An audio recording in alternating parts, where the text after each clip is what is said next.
I just reread all my notes from season because I forgot everything, honestly. But that refreshed my mind quite a bit. This is good. Dude, I know so little about this, so I'm like excited. This is like new content for me. Yeah, were you involved at all? No, I don't know. The only thing I know is who won, and I know the like Matthew. I know that like Tom did something nasty to Matthew, and that's all I know about the season. I Tom? don't even know who played. I don't I know don't anything remember about Tom doing anything. Oh, Tom did something. I have a whole monologue from Tom. Good. Also, hi, Nick. Hello. Long time no see. I know, it's been forever.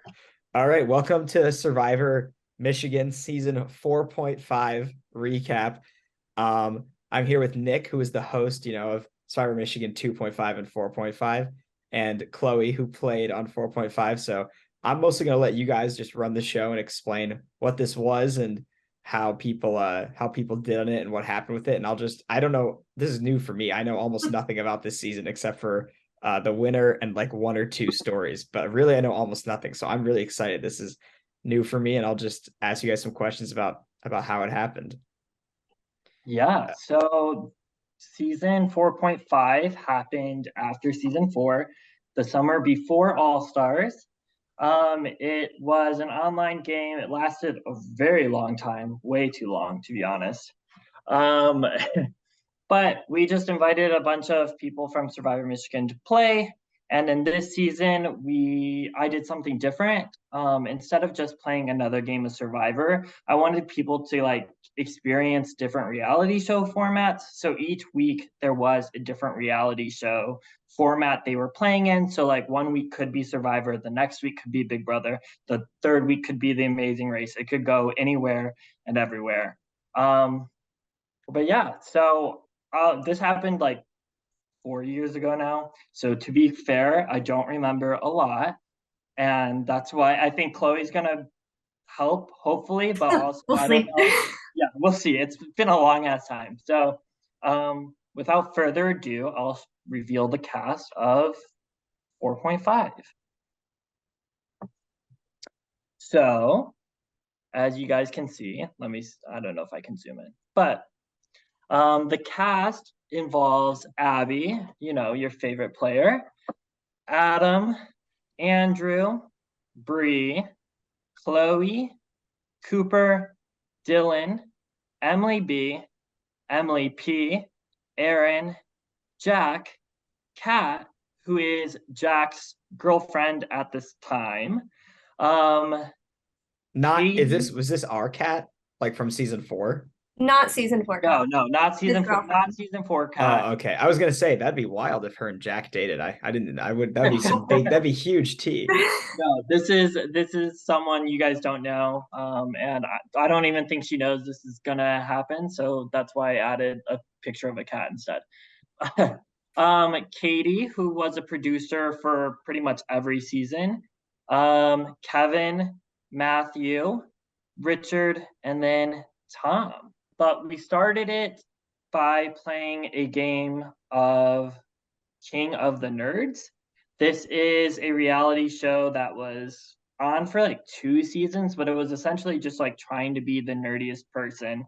And they just split off into teams, and eventually one team lost and one team won. So Chloe, let me ask you this. Like you were willing to play on this one, but you didn't play on All Stars. What's up with that? I always knew I didn't want to play All Stars. Like the moment it was a thing that was being discussed, just because it's such an emotional mess for literally every person involved. And I was like, I had enough emotions in season three. This is going to be worse. I didn't want to do it to myself. I love being on production. I have way more fun on production. So I did not want to play All Stars. And then this, I didn't play 2.5, obviously, because I wasn't in Survivor yet. I didn't even know it was a thing. And then this got announced, and I was like, oh, well, that's fun. That's like low key, no pressure whatsoever. And I thought the fact that it was right before All Stars 2 was fun because I could kind of do whatever I want, whereas everyone else kind of saw it as this weird pregame for All Stars. And they were like, anything that I do during this game might have implications on All Stars. Like if people have grudges and they carry into All Stars, a lot of people were worried about that. And I did not have that worry because I was not playing. So I could just have fun with it, cause chaos, do whatever. And I had a great time. I was also studying abroad for a good portion of it. So I was like, this is just a way to connect with people back home, play some games. It was a good time. The pre-gaming for All Stars was like huge in this game. Like anyone who was like deciding to play had to decide whether or not they were willing to like potentially risk backstabbing people right before All Stars. And I'm pretty sure Sam was like wanting to play, but then realized that like All Stars is coming up, and he's like, "There's no chance I'm gonna like sit here and backstab people right before a game that matters way more to me." Interesting. So do you think there were other people on All Stars who decided not to play for like similar reasons? Like, Um, I don't see like Will on here. I feel Possibly. like there's some other who I could see having played. Trying I to think think who Will was else. just busy.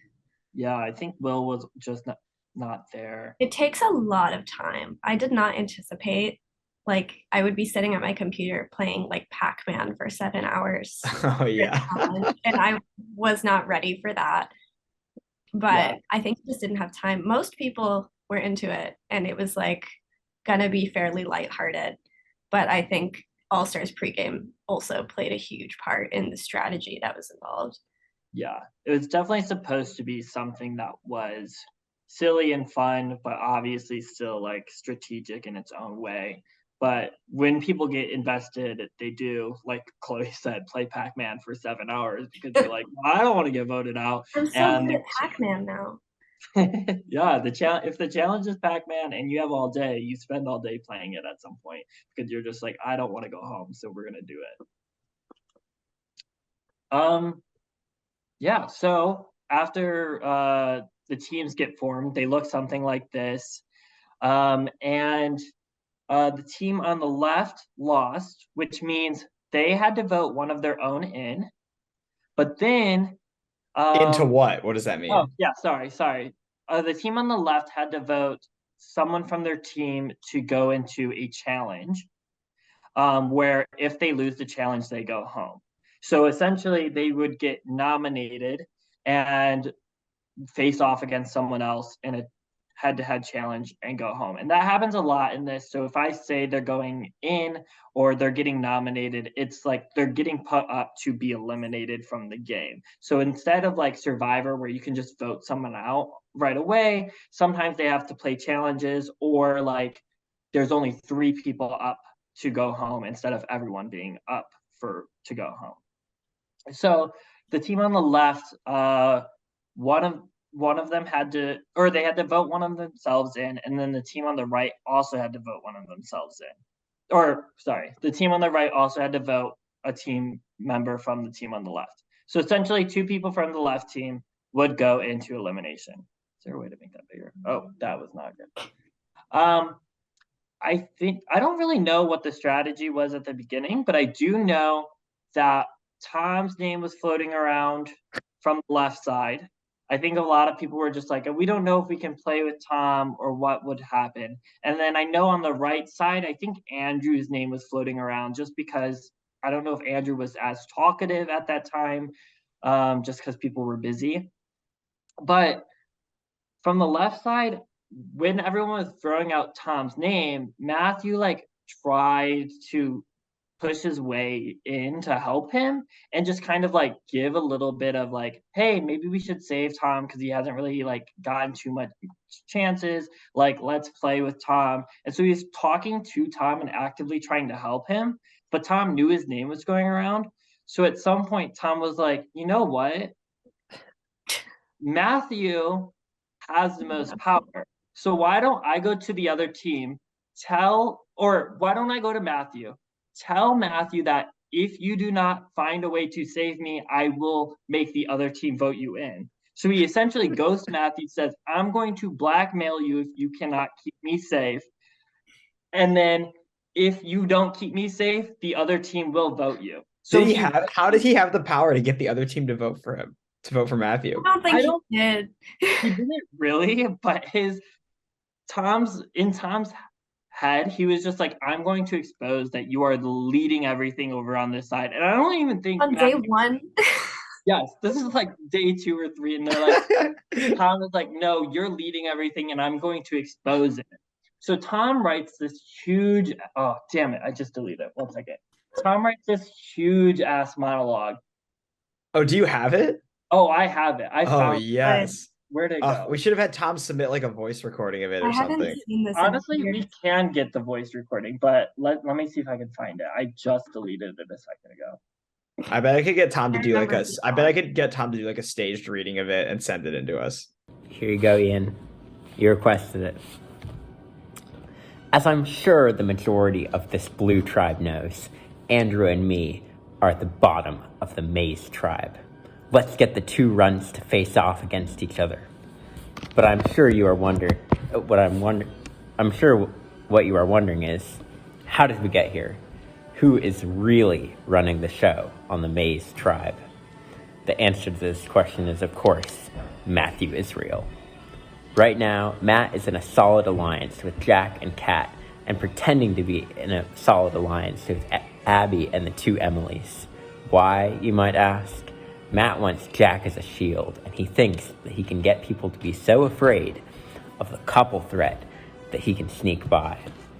Whereas, in regard to the latter group, he's basically using them as coasters to get to the top of this game, and they fall for it, hook, line, and sinker. The proposal I am making to you is that you should seriously consider trying to nominate Matt for eviction tonight. Matt is controlling every person on this tribe. He was the one who orchestrated the decision to throw my name around, and when I accused him of it, he turned around and threw Jack's name out there. Matt will try to convince you that this message means, in reality, he is not in control because Tom doesn't know what's really going on in this game.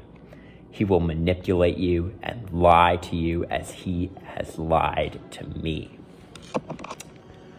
What I suppose I ask of you as the Blue Tribe is to please nominate Matt for eviction. I realized that I am also going to be nominated. Then when I questioned him of it, he immediately said, "Oh, Jack threw out you and Andrew's names to me." This is complete bullshit. However, I would like you to consider the danger of leaving such a powerful person in the game, especially on the other tribe. I have no one. I found out this information by Jack's odd refusals to make an alliance group chat, who's talking to who all kind of inference. A lot of this message doesn't really make sense. Sorry, Ian. I digress. You might see the situation in terms of there is some utility in having a solid group of people on the other sides so that they don't betray each other and we can becong the other tribe really easily. I think this is faulty logic. All it takes is one person to flip and a couple challenges. The key that you want is really people who are willing to flip to your side, who aren't going to stay strong. The FOA 4, the I-24, strong minority alliances tend to do really well. I'm sure Matt will make you proposals for cross-tribe alliances. Why would he join these when he already has his foot soldiers in line? Matt will never flip on alliances he makes in week 1. He goes to the end with Dale, and he goes Mason 6 strong to the end. I am sure my tribe will nominate me for eviction, and this should serve as powerful evidence of Matt's influence, that despite seeing this letter and having people go out and realize they're on the bottom, that in reality, Matt has enough control over these people. It won't matter. This is ultimately why you should vote for Matthew Israel to be evicted. All tyrants must fall. If I end up beating him, I'm absolutely down to work and talk with you. Not really sure. What a jumbled mess.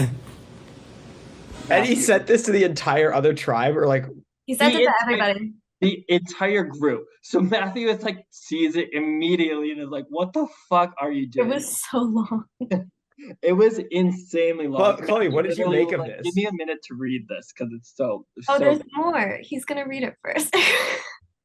we might need Tom to read it all because I haven't even Should read have Tom read it. I want to hear it. I'll get Tom to read it. I'll get Tom to send it to read it for us. Oh God, it's long. I remember just being in shock, like what it was, because it was so ridiculous. But It I really think was. we just wanted to get rid of Tom at that point because we were like, if this is day one and you're writing like a 2-page monologue trying to get out the person that was trying to help you, like it's not a good sign for an ally at all. And it was a mess. It was genuinely insane. The fact that it was essentially like what Kevin did to Will. So what happened then? So then I don't exactly remember what was happening on your team, Chloe, but I think at that point you guys had Matthew have like a thought. And so when this happened, you guys kind of were just like, well, why don't we just throw in Matthew and say like plausible deniability? Did we Yes. Matthew? Yes. So then it's Matthew versus Tom. Yeah. I think so it worked. So Tom's plan kind of worked. Yeah, except he wasn't safe, but yeah, he blackmailed correctly and it went through. Well, wait, let me ask you this. So if he say to Matthew, help me out or I'm gonna blackmail you, like did he give Matthew a chance to like try to help him out? Or like did he just immediately send this message like afterwards? I think it was more so Matthew was like, what the fuck do you mean? Like, I've already been trying to help you. And so eventually it just got to the point where like Tom was like, fuck it, and sent it. And any idea who Matthew was trying to like throw under the bus to like save Tom? Or no? I don't think so. It was probably Andrew at that point because Andrew's name was floating around, but I don't Gotcha. Okay. So Matthew goes up together. Yeah. So Matthew goes up against Tom. Yeah, Matthew and Tom are up there. And then they just compete in a challenge. And the challenge is like, I don't know, it's a classic Big Brother challenge, but it's called Night Moves. If you don't know it, it's not that important. But it's a strategy challenge and Night Moves. That one, I think that challenge is lame. It is kind of lame. But it happened. It's a nerdy game, so I put it in there. And Matthew wins it, and Tom goes home. R.I.P. Tough. So Tom was the first boot. Wow. So Tom really is so between seasons 4, 4.5, and season 5, Tom was the second boot, the first boot, and the second boot. Oh. He's so much fun though. It was a great day of just watching chaos ensue. Yeah. I'll say also that this Matthew Israel move did not help Tom's reputation going into All Stars, from my understanding. My understanding was that people were even more wary of him after this because they were like, he's prone to like, do some really crazy stuff. I think Bailey even mentions it kind of offhandedly in one of the episodes. That's really interesting because Bailey wasn't even like really involved in 4.5 at all. But I definitely went in being like, how do you trust Tom when I just literally watched him instantly blackmail the only person trying to help him?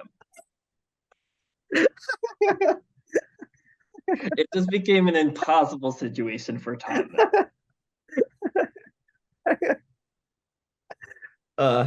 So what happened next? Chloe, was there any like alliances on your tribe at this point, or like do you remember anything about that? Early on, a lot of it was just like friendship alliances, like what you would expect, the people that tend to work together. But like I was always with Aaron and Dylan, because they're like my buddies from season 3. Cooper and Aaron are very close friends, so they're immediately always close. I don't know that much of the other ones. My early on alliance was before the game even started. Emily B and I texted each other, and we were like, we had the exact same thought. We were both like, everyone thinks that we hate each other because of season 3, because of that double tribal where all the shit went down. We were like, everyone thinks we hate each other. However, what if we just put that aside and became allies for this entire game and tell absolutely no one? And we did that day 1. Emily B was like my number 1 ally on the other tribe, and then I had Aaron on my tribe. Did Aaron she did not know. you stuck to it. You did not tell anybody about I Emily did not B. tell anybody, and it was really convenient for me because Aaron and Emily B also didn't really like each other, so they had very separate alliances. It's like Emily was closer with a lot of the girls, Aaron was closer with a lot of the boys, and then I had allies on both sides because Emily wanted to protect me when I was vulnerable, and then Aaron wanted to protect me when I was vulnerable. But I was just this perfect little middle seat, and Emily B knew I was close with Aaron because everyone did, but nobody knew about Emily B and me. Wow, this is some real Devin and Dylan shit right here. This This seems like good gameplay. I'm curious to see how it works out for you and Emily B. All right, I'm very curious. So the next week is something called the challenge, the season 30-30. It's a bit convoluted to get into, so I'm kind of going to just avoid the details of the format itself. But in this week, there is a vote that happens. And what's interesting about it is right before this podcast or whatever this is, I was looking into like why some people went home. And this week, Emily P essentially got all of the votes to go into an elimination challenge this week. And I was very curious as to why. Wait, so who got to vote? Everybody in the game? It was a good portion. It was like half the game. Okay, so these tribes didn't matter at this point. Yeah, I think in this format it Changed wasn't all the as time. big of a deal here. Okay. Oh yeah, and these tribes themselves were like the They teams were- are different. Yeah, I can switch it up if you need me to. I mean, it's not worth it. If you don't think it's worth Changed it, like every week. Yeah, It was like entirely it different tribes. Exactly. It changed so much that it was hard to like keep up. And this one seemed too convoluted to get into. But essentially, like half the group was voting, and they all voted Emily P.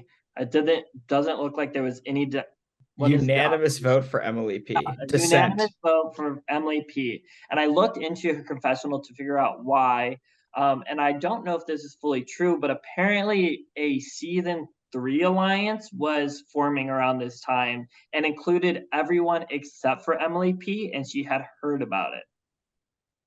That stands to reason. I don't remember it, but that sounds about right. Is it possible that this alliance had anything to do with the sort of anti-Emily P sentiment emanating from season 3 amongst potentially Aaron? I can imagine Aaron maybe leading the charge on this. Yeah, I guarantee that's what happened. I think they like started like just talking at season 3, and then like certainly someone was like, okay, which side do we choose between Aaron and Emily P? And they chose Aaron, and so Emily P was just kind of cut out of it. And I think that's probably why she got targeted here, because she then goes into an elimination challenge against Kat. Kat was sent in by Andrew, but I think like Andrew was just trying not to piss people off. There wasn't really much strategy there. And he had the sole ability to send somebody in. Yep. So okay. He had the sole ability to send in someone, and then everyone else was like voting in. So Emily P versus Kat, and then Emily P just sadly goes home at this point. This is a brutal boot order so far. Really Loki, very, very similar to All Stars. We have Tom and Emily P going back to back. I never clocked that, and it's very unfortunate. Wow. I saw that coming completely in All Stars when we did casting. Like Brady and I literally placed a bet, and we were like, there's no way Emily P survives more than 2 tribals she participates in the second we casted her. Wow. I mean, if like Emily P if the Tom Emily P like thing hadn't happened though, she was gonna set up to go pretty far in that tribe. So potentially she kind of got taken out in a weird sort of way, but yeah, that is funny that happened back to back. That's hilarious. That's rough. Week 3 is Survivor, but excuse me, I don't think there was a lot of strategy here either. At this point in the game, Matthew was dealing with some personal things, And so he pretty much wasn't as active, and I think he just slowly got taken out here. I remember there being a lot of strategy in this week. Was it? Okay, like, then I maybe don't I'm remember wrong. what it was like specifically, but I know that we all saw Matthew as a big threat in general because this man like watches so much Survivor and Survivor Michigan, and he's seen every bit of footage of every person ever. So we were like, he knows what's going on. And we made a whole alliance because people call Matthew the Lion. There was a whole alliance called the Poachers. And our goal was to get rid of Matthew. And it was like a really elaborate, I don't remember the details at all, but it was the Poachers Alliance was a whole thing. And we did it out that week. Do you remember who all was in it? A lot of people. I don't know, but it was a lot of people. Let me see if this. If you search the Poachers in I think we were using Skype at the time. It'll probably come up. Oh, this was pre-Discord? You guys use Skype instead? Yeah, that's why I'm like kind of in the spot where I don't really remember as much because the way Skype is organized is awful, and it was really hard to like kind of. Oh wow, I thought these were always on Discord. No, Discord happened only starting at 6.5. So wow. Who else? But I'm seeing if this jogs your memory at all. So these are the people on the left were safe. The people all on the right were voting. So I don't know if that jogs anything for you, but it does look like a lot of season 3 people with Cooper kind of there and Bree, Jack, and Matthew. Yeah, I really don't know the details, but it definitely wasn't a hard sell to like vote out Matthew. I wonder if because of like the Tom, I wonder if like was the Tom Matthew shenanigans had this kind of, salted Matthew's name a bit. It was easier to get rid of him. Really. I mean, everything Tom was saying was just like spewing the most random stuff in the world. Like, I don't think anyone actually had anything against Matthew. It was just like the fact that we knew he was really smart and that he had all this information. We were like, if we let him keep going, he will keep going. And I think we thought it was kind of ironic to get rid of him in the Survivor week because that's his whole thing. But it was a lot of people were in the Poachers Alliance. I don't think it was difficult, but it was definitely not just because he had things going on. I don't remember him having things going on. Well, maybe I was wrong because I was just reading through one of his Skype confessionals, and he wasn't really sending a lot because a lot of people were texting at this time, so I didn't get like a ton of information right directly. But I do remember him having something going on, like when he was up against Tom, he was like, I'm going to take Tom out and then I might quit because I'm really busy. He was like, I just, after all the blackmail Tom did, Matt was like, I'm debating quitting, but I have to beat Tom first. So that's what I thought happened, but yeah. I guess I forgot a very crucial part. But yes, so Matthew ends up going here. Weirdly enough, Bree votes Richard instead. Why? I don't know. Were they trying to split votes or something? No, it was everyone against Matthew, and then Richard and Matthew, or Bree and Matthew voted Richard. Interesting. So was Bree potentially on the bottom at this time? I think she was. I think she like talked a little bit to Cooper, but I don't think she was really like integrated with a ton of people here. I don't think I ever spoke to Bree the entire game. I don't remember ever talking to her during it. Yes. So then the next week ends up being another challenge, the challenge week, and it's called Final Reckoning. And in this season, the show pairs up rivals together. So people who like don't really like each other. And for my game, I was having everyone send me a list of people they trust each round. So at the end of that Survivor week, I told everyone, send me a list of who you trust in order, and essentially just paired up everyone who like put each other near the bottom. So we have some fun pairs. we have Kat and Richard, who I think are just people who actively like bicker all the time. Like think married couple bickering, like just there is no way for them to like really get along. And we have Andrew and Bree, and I don't really know why they were near each other's bottoms. I just think Bree and Andrew like didn't have any sort of connection at all, so they just kept each other low. We have Adam and Jack. And I think Adam at this point was like slowly starting to get closer to Chloe. I think he was getting closer to Dylan. And so I think Jack was kind of on the opposite side of that. So you know how like Chloe was saying there was the Aaron side and Emily B side. I think Jack was more closely aligned with like the Emily B side, and Adam was getting closer to the Aaron side here. And so I think they were just kind of like separated. Then I think same idea with Katie and sorry. And then I think at this point, people like started gaming a little bit. They kind of understood like the trust list would matter at some point. So they would kind of put each other low on purpose. I did that with Emily B consistently. Yeah. So didn't want you to expose us. Yeah, exactly. So here we have Katie and Chloe ending up as where's Chloe? That reeks of a little bit of BS to me. Like there's no way that Katie trusted you the least of all these people. No, she didn't. Like we were very much lying on our trust lists. Okay. So Nick wouldn't expose us because we knew something would happen with them. We're like, there's no way this is actually confidential. Hold up, and Dylan and Aaron got okay. Dylan and Kevin. No, Dylan and Kevin. I think Cooper was with Emily B. I don't know if that was fully real or not. That's hilarious.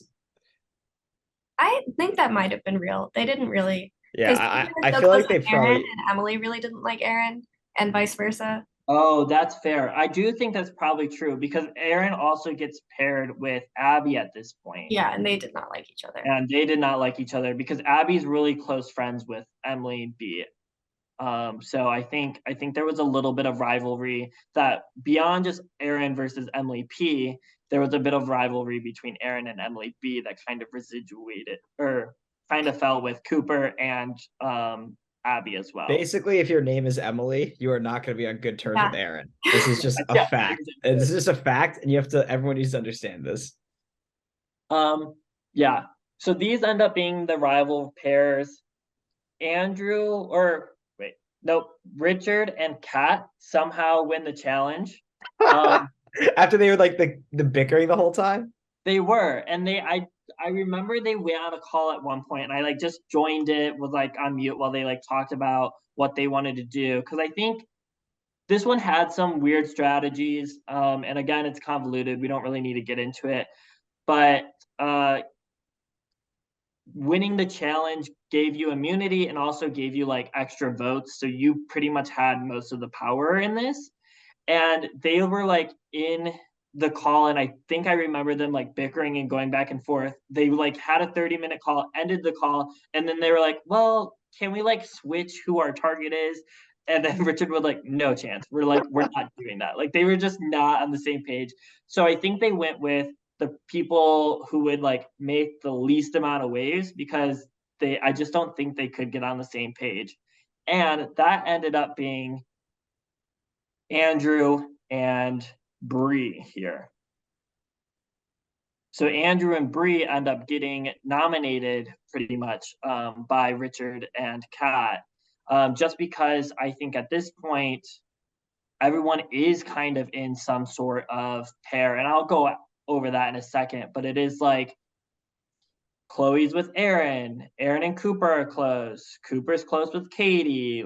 And then like the little like side things of Chloe's close with Emily B, who's close with Abby. And these people just, I think Bree and Andrew just did not really fit into that as well. And so they get targeted here. Was Cooper not working with Andrew in this one? No, actually, that is Do much at all. yeah, I don't think at this point Andrew and Cooper are that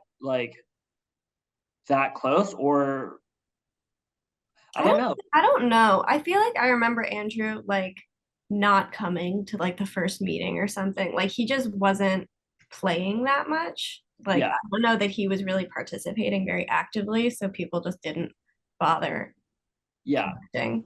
I definitely think that's true. I think this was more of a time commitment. Andrew was partying over the summer and Yeah. doing whatever else he is doing, but That checks out. so I don't think he was just as involved. So I don't know if it was like Cooper wasn't as close, or if it was just like there wasn't much reason to like fight for Andrew at this time. I'm trying to remember. I feel like we were close with because we lived across the street from them. I feel like we were close with him the year before this, but he definitely got closer with Andrew during All Stars because they like played All Stars together, you know. So that obviously makes sense. It's probably a little of both. Yeah. Well, it is. I will say I went into season or All Stars and I didn't even know that like they lived across the street from each other. Oh, So interesting. that might be on me because I'd never really talked to Andrew before that. Um, but it was like I didn't see anything in 4.5 that would have made me think like Cooper and Andrew were going to be like super tight, right? So let me ask you this. Do you feel like you were using 4.5 as a way to kind of get some little insights into everybody's strategy? Since you're running this game, but you're gonna play in the next game. It's a little sneaky on your part.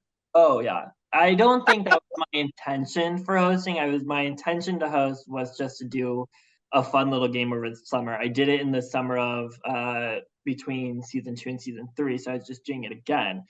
But I would be lying if I wasn't taking close notes of who was aligning with who and what was happening. Like my eyes were on the confessional chats and I was paying attention to everything that was happening. I unfortunately didn't get enough confessionals, but yeah, I was paying attention very closely. Okay, so who went home between Bree and Andrew? It was actually they had to face off as a pair. And so Bree and Andrew got to pick a pair that voted for them to face off against. And everyone kind of like split their votes so that way they didn't target the person who was going in, except for Jack and Adam, who went with Kat and Richard's plan, essentially. So it ends up being Bree and Andrew versus Jack and Adam in a challenge. And then Bree and Andrew, unfortunately, go home. Yikes! So they both go home. Yeah, they both go home. It's a double elimination, and then we're down to what, 12? Yeah, 12. Interesting. All right, this is good. This is now changed up from All Stars. You know, if I saw like Will or somebody go next, I was gonna start getting concerned here. Oh, whoa, not that. Interesting. Yeah. So at this point, Chloe, like who would you feel like you were most closely aligned with in the game? Like how were you feeling about things? I stayed consistent the entire game. It was always Emily B and Aaron were like I was each of their number ones and I was kind of equally close with both of them. And then aside from that, I was also very close with Dylan and Kevin. Those were the main ones. I also got close to Jack. I don't know if it was around now or earlier, but it was kind of I think because the like challenges, like the structure of it changed every week, there was really not much use in having like big alliances because Yeah. you had different people every single week. So it was much smarter to just kind of get close with people on an individual level and hope if you end up with this many people, these many people will have your back. So I was just close with a lot of people, but the main ones were definitely Emily B and Aaron.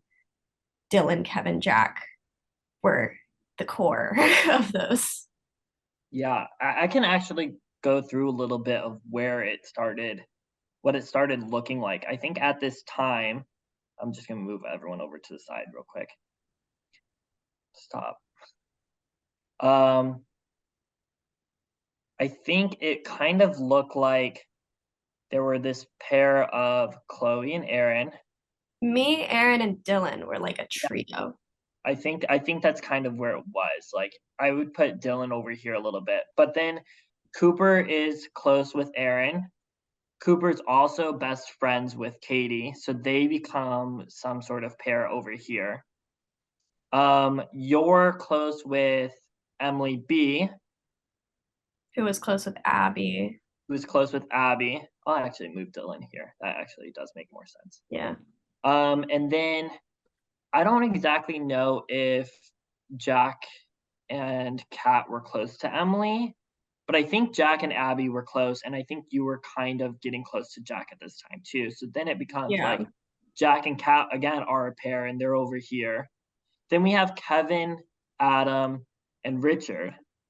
At this point, Kevin, Dylan, and Adam are kind of getting close with this group more on this side. They're getting close with you. I think they're kind of getting close with Cooper. And Dylan and Adam are kind of tight, right? Yes, this is where it begins. Like, Dylan and Adam start forming this like real genuine like connection, and they both want to like look out for each other in the game. And then I think Richard, as sad as unfortunate as it is, not there. Didn't really like fit into this puzzle piece a lot. I think this ended up being like a group that kind of slowly worked together just because they were all so connected, and Richard was just not as in with other people as he should have been at this point. Brutal. So does Richard go home here somehow?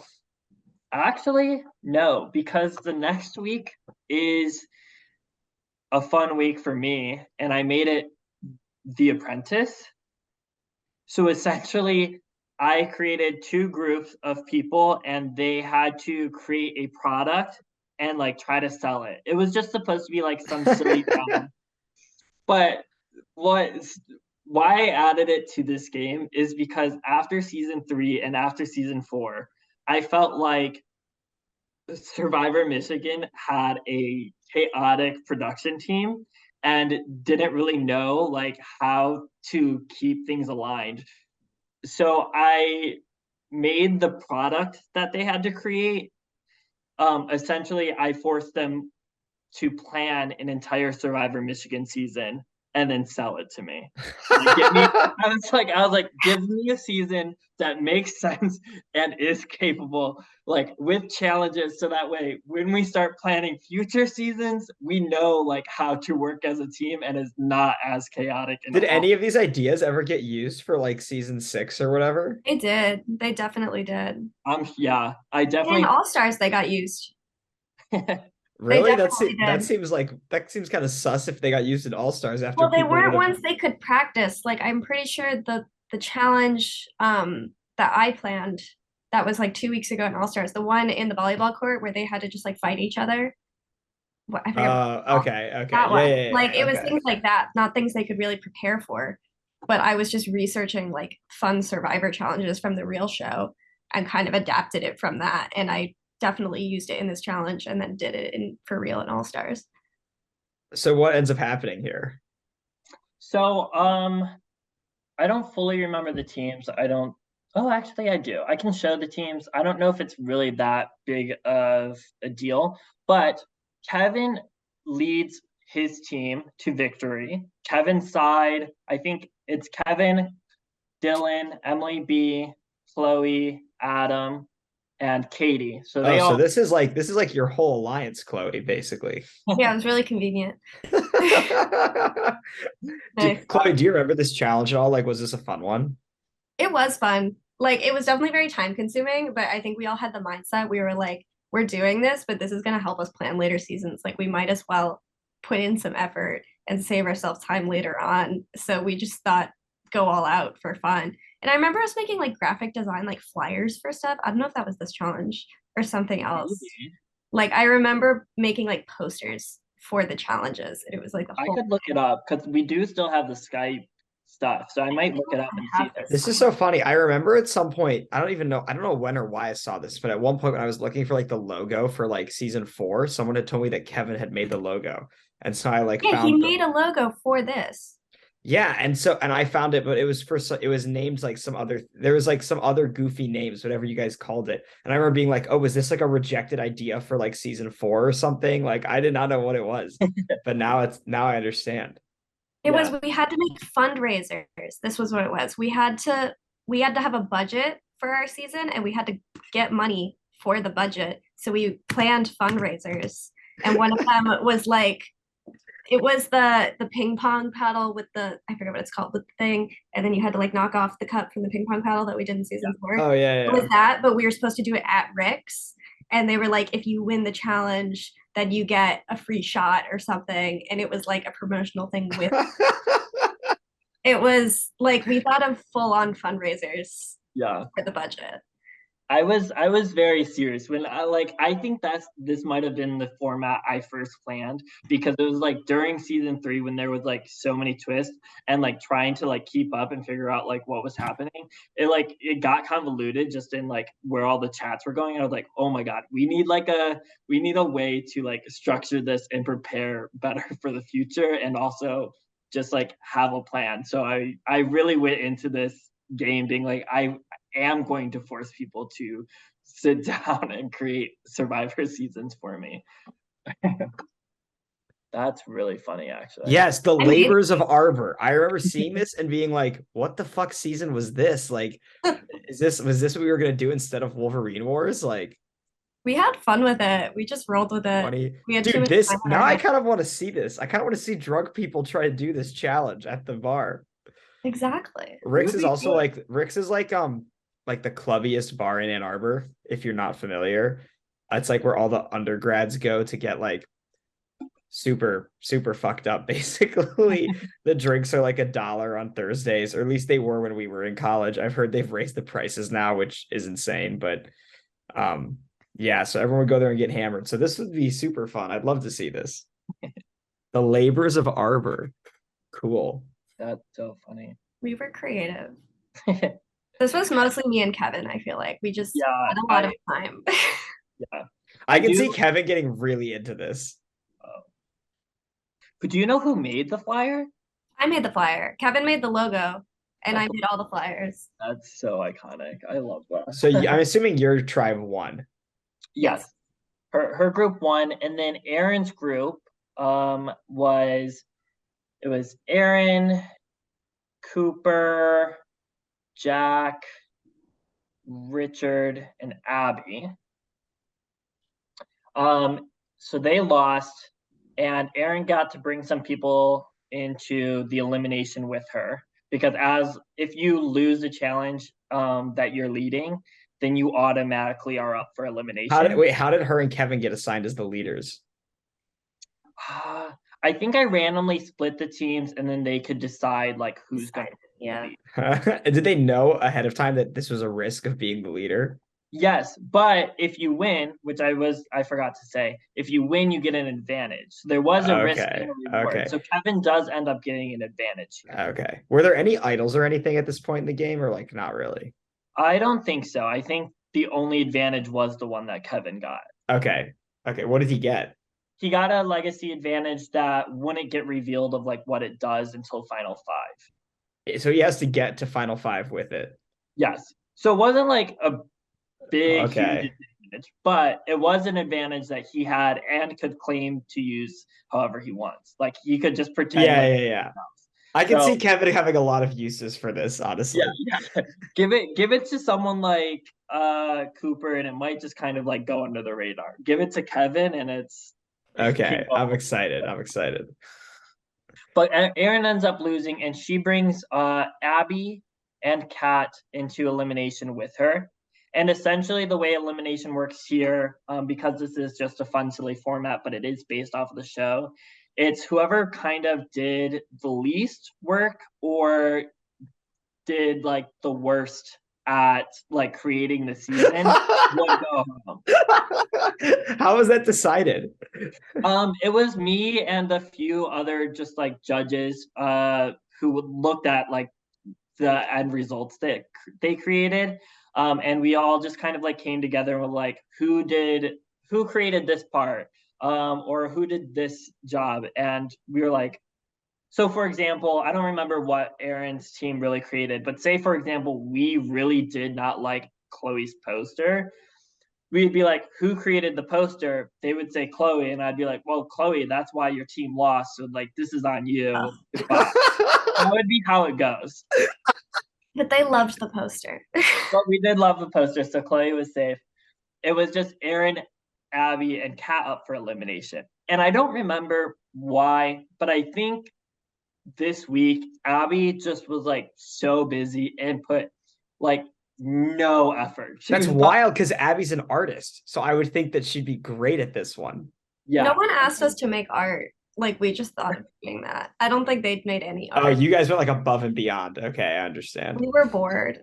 So we made art. Yeah, but I think this week Abby was like, this is stupid. I don't want to play a strategy, or I don't want to play a game that has no strategy in it. And so she was like, didn't put in any effort, and just kind of like did nothing. So it ended up being Abby going. That's funny. Was she mad about this? I don't think she was. Okay. She wasn't like invested enough to really like care, but she was invested enough to play. So I think at this point she was just like, oh, this isn't strategy. That's fair. I guess I'm going home. Okay. It seems like Kat is sneaking through a couple of these eliminations. Yes, I think Kat at this point is someone who's not like super well connected, but has like a few connections because she's close with Jack. I think she has a couple connections with Emily B, but I'm not entirely sure there. But it's also like Kat kind of gets thrown out, but then like saved because of her connection with Jack, and also just like being able to win things here or there. Like her winning with Richard, I think she probably would have been in trouble because her and Richard weren't as connected, but then she won the challenge even though they bicker all the time. So she ends up being safe. And that actually leads me into the next week. The next week is Big Brother. Big Brother is a show where there are two challenges. The first challenge, the winner gets immunity and power to nominate two people for elimination. And of course, the person who wins this is Kat herself. So Kat wins this challenge, and she has the power to nominate two people for elimination. And I remember at this point, I was so excited for Kat to win because Kat, if you look at this thing, is more over here, like with only like 3 people, whereas this group is like slowly getting closer, and I'll put Aaron in that group as well. So like this group is the more dominant group on the right, and then hers is like slightly connected to Chloe, but like they're more on the outside for sure. They're more expendable. So I was so excited for Kat to win. I threw this challenge because I didn't want to have the power because it would put a target on my back. That's actually probably genuinely. I knew I had to. I think if you nominated anyone at this point, exactly, it would have exposed too much. So I completely threw this challenge. So Kat wins, and she decides to nominate Dylan because she hasn't really talked to Dylan. But he's up there more so just because they don't really talk, but not really her target. Her target this week ends up being none other than her mortal enemy, Richard. Because she just wants Richard out of the game. Yeah, at this point, Richard and her just like do not get along, and she finds him so frustrating to like try to work with that she's like, I need Richard out of here. Was Richard playing like as I imagined he was playing, like somewhat chaotic, like not totally, you're not totally sure where he stands. It's hard to trust him. Yes. So her main target was still Richard, and just throwing up Kevin made sense. But I do think at this time, like Kevin was like, be careful, I have a power. And I think Kat was like, I think that was his way of like trying to stay safe. And Kat was just like, well, let's see what happens with your power. Like, really... wanted to flesh out an idol, I think. Yeah, they were like, I don't think Kevin was really like meant to stay on the block. I think it was people were afraid that he might have an idol. So Kat goes, okay, well, I'll just nominate you and see what it is then. Like, if you're not going to tell us. So it ends up being these two on the block, which Does means Kevin end up like going home here? Like they tried split votes on Kevin to flush a non-existent idol and like take him out. weirdly, no. Instead, everyone votes out Richard in unanimous vote. All right, Chloe, shed some light on this. What was the thought process here on taking out Richard? When Kevin has an advantage, clearly. I knew what the advantage was at that point. Kevin had told you? Yeah, he told me. So I knew that it wasn't a threat. But I think, like Nick was saying, Richard just wasn't connected to any of the alliances that were happening, and Kevin was. So it didn't really make sense to do anything else. That's really it. I think people were still on the fence of like whether Kevin was trustworthy. I think this was Kevin's like redemption arc going 4.5 going this like up to this point. Kevin's not doing anything crazy. This is him actually making genuine like connections and forming alliances. This is stable hero behavior. So yes, Richard ends up going home here. And then we have this group left, and I'll put it back to look so we can see kind of where alliances are. I'm gonna move it. Like so it seems like to me, Chloe, like you could tell me like what's the dynamic within this big group? Is it kind of like you and Dylan and Aaron at the core, and like then Kevin and Cooper and Katie and Adam are on the outskirts, or is that not really how it was? Like, did Adam and Dylan think they were the core? Like, what was going on here? That's pretty accurate. It was definitely the trio, me, Aaron, and Dylan. I think Adam and Kevin were like close with us, but not in like they weren't part of the alliance so much as we were just like, we'll look out for them, they'll look out for us. Like it wasn't that deep, but we were close enough. And then I know around this time, Kat was also spearheading a girls' alliance. So then that was a whole other thing that was side. And I was also really close with Jack at that point. So I had a lot of boy alliances, and then the girls' alliance was happening. And I felt very stuck because I didn't feel like I could like vote for anyone. Interesting. So did all the it sounds like you're aligned with literally everyone in the game currently. Yeah. Where's Cooper in all this? He seems to have been he's close with Aaron. Uncharacteristically quiet throughout this game thus far. Aaron and Cooper had a final 2 deal by this point. Interesting. Okay. As she did with me as well, but interesting. There were multiple final 2 deals occurring. I had a final 2 deal with Aaron and Jack and Emily. And Emily. So you had 4 final 2s. Oops. I do think that's kind of what the vibe was though. Like it was Cooper was also like Cooper and Aaron did have a final 2. They were like riding like ride or die. I have no idea like if at any point Aaron has to choose between Cooper or Chloe, like what happens. Like despite Chloe and Aaron being like best friends for a long time at this point. Very loyal to Cooper.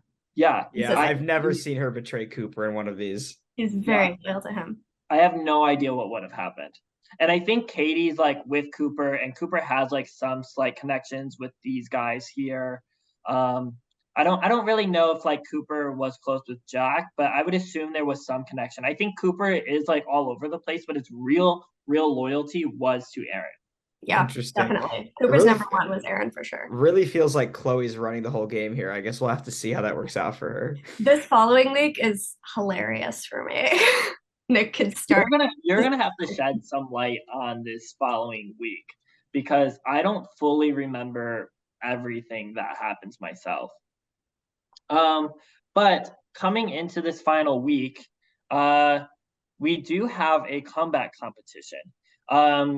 Throughout this game, everyone down here was playing their own like separate game. Like I had them play like through Big Brother and like a Survivor game and whatever, and just slowly eliminating each other from the game. And it was just happening behind the scenes. No one really knew about it. The strategy there, I don't think really matters to the overall story here, but in the end, Abby only has to play like one or two games, and she somehow pulls it out, does amazing at the challenges, and wins her way back into the game. Oh, Abby is back. Let's go. It's just like All Stars. She's gone, but then she's back. Yeah, and being eliminated after the Apprentice, she's like, I didn't do anything wrong. I just got out because I Yeah. didn't.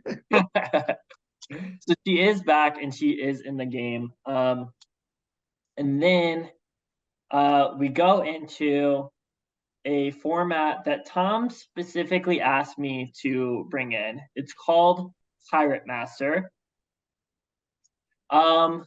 Let me look at it real quick because this one is also convoluted. Isn't this like this is like another kind of fan-made sort of, I've like seen people talking about this in the Discord, but I don't know what it is.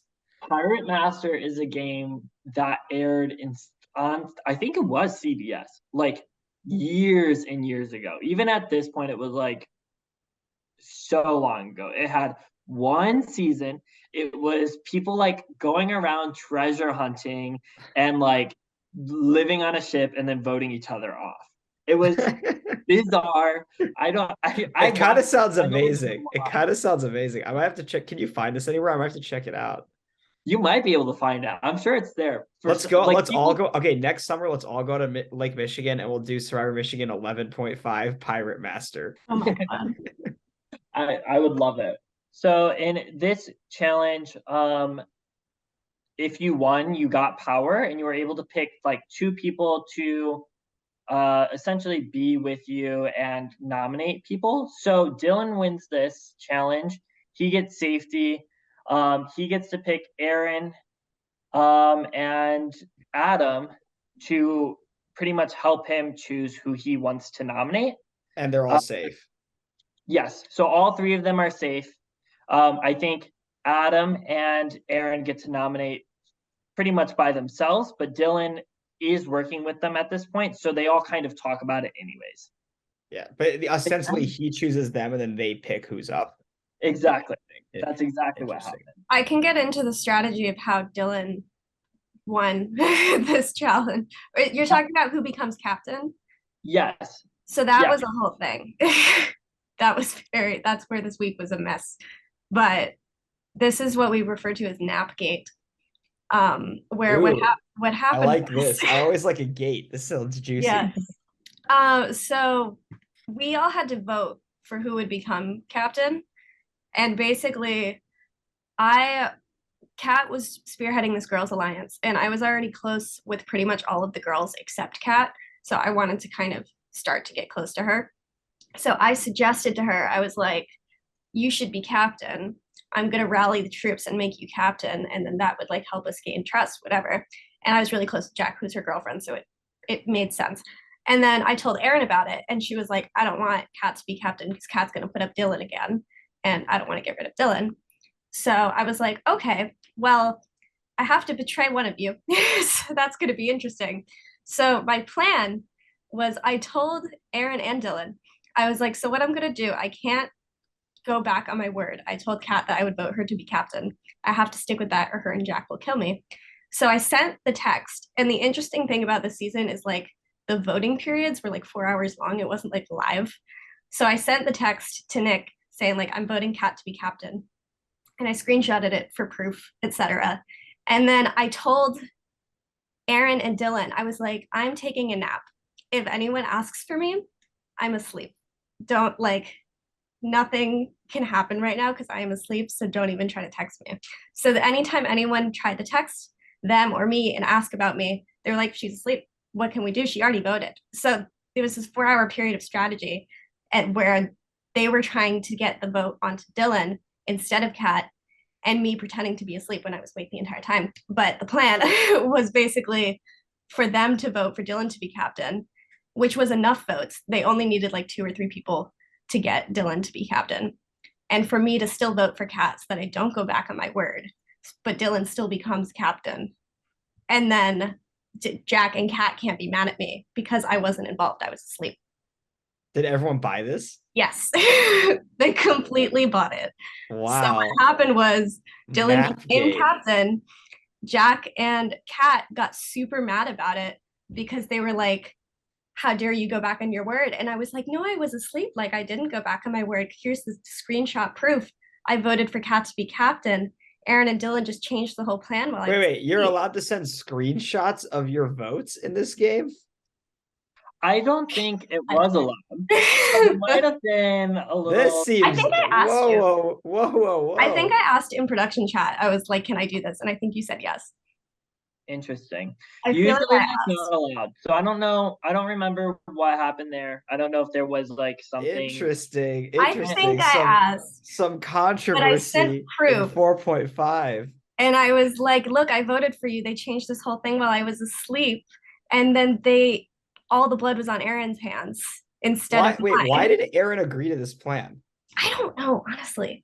It does seem like it's a much better plan for you than it is for Aaron. Well, I think the issue was I was going to vote Kat to be captain. I was not going to budge on that. And then she needed a way to save Dylan. So I was like, go ahead and save Dylan. You guys can go vote for him to be captain. I just can't do it. So we need to come up with a lie because I can't betray Jack. So were you still good with Jack and Kat after this? Yeah. They thought that Aaron betrayed me and them, and they were completely cool with me. It seems this is sounding more and more like you didn't play All Stars because it would have been too easy. I mean, it just would have been. NapGate was hilarious. It would have been all wrapped up before it even started. All right, so now Dylan's captain. Aaron and Adam are helping him pick who to vote off or something, right? Oh yeah, who to put up for elimination. And I think at this point, it is a concept that like Jack and Kat are dating. Kat is winning a lot. They need to get targeted in some capacity. So they end up nominating Jack, Kat, and who else? Oh, this worked out so poorly for like Jack and Kat, I guess. And Emily. Abby or Emily? And Abby, sorry. Because she just got Abby. Did Abby get come back with any kind of like advantage or idol or anything?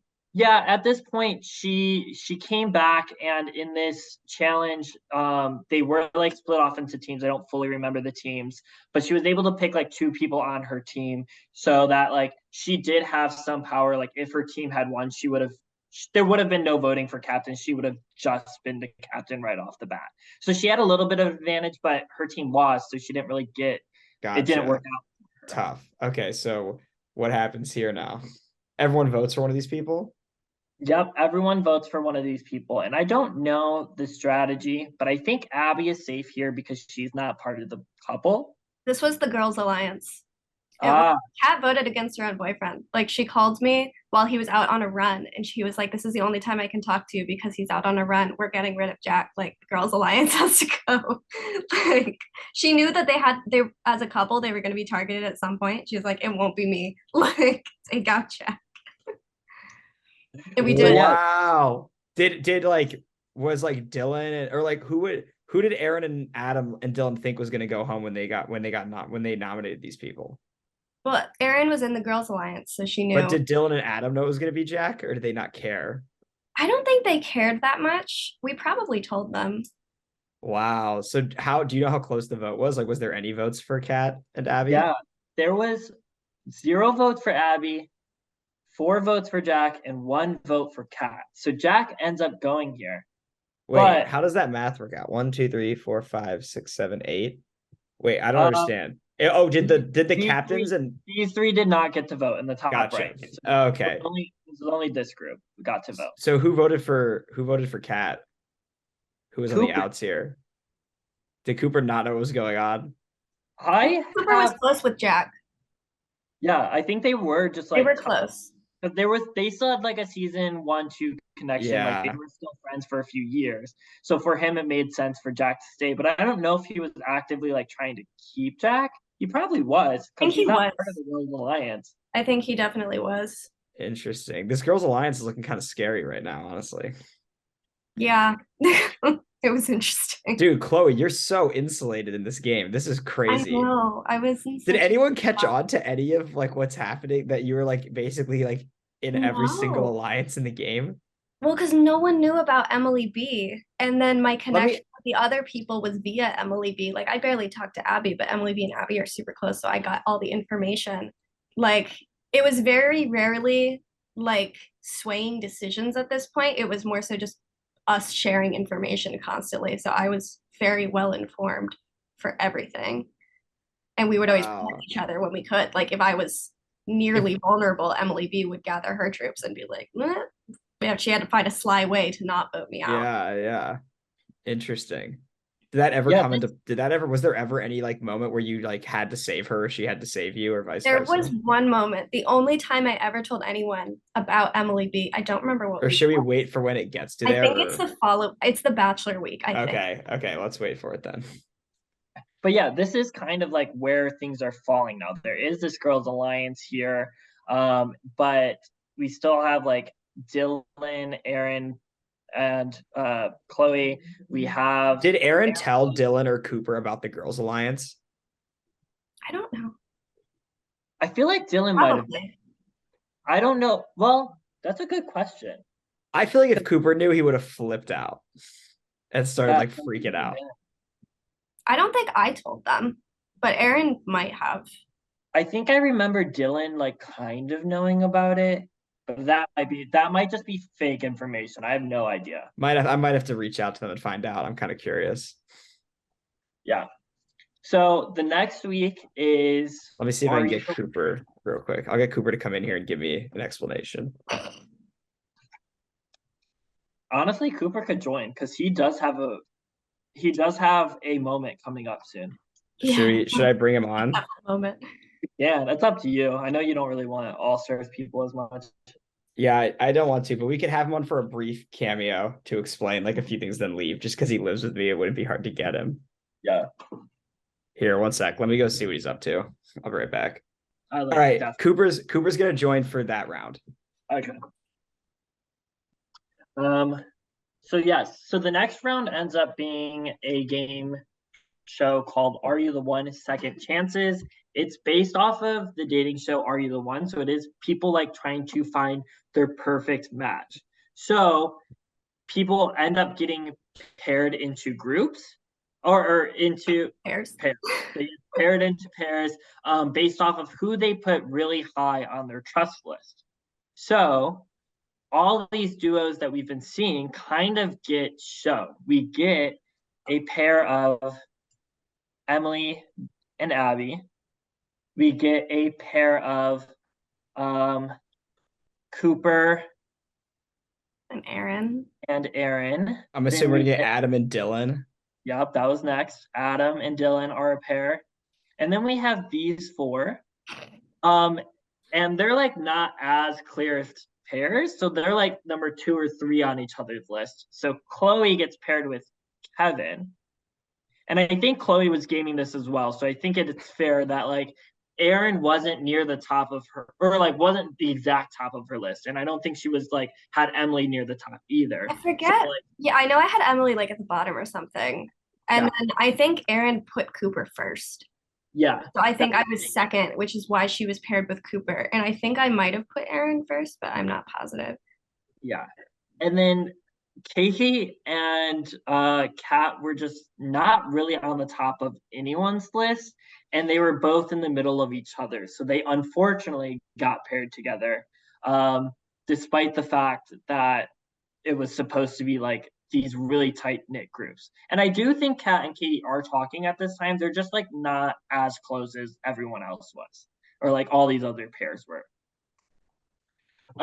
So the way this week works is all of the pairs do like some sort of challenge. The challenge is like a blindfolded maze. One of them has to like cover their eyes and like try to go through the maze while their partner like directs them. And then after the maze, they are asked a series of questions about each other, like newlywed game type questions, like what is this person's major? And without talking to each other, they had to write it down.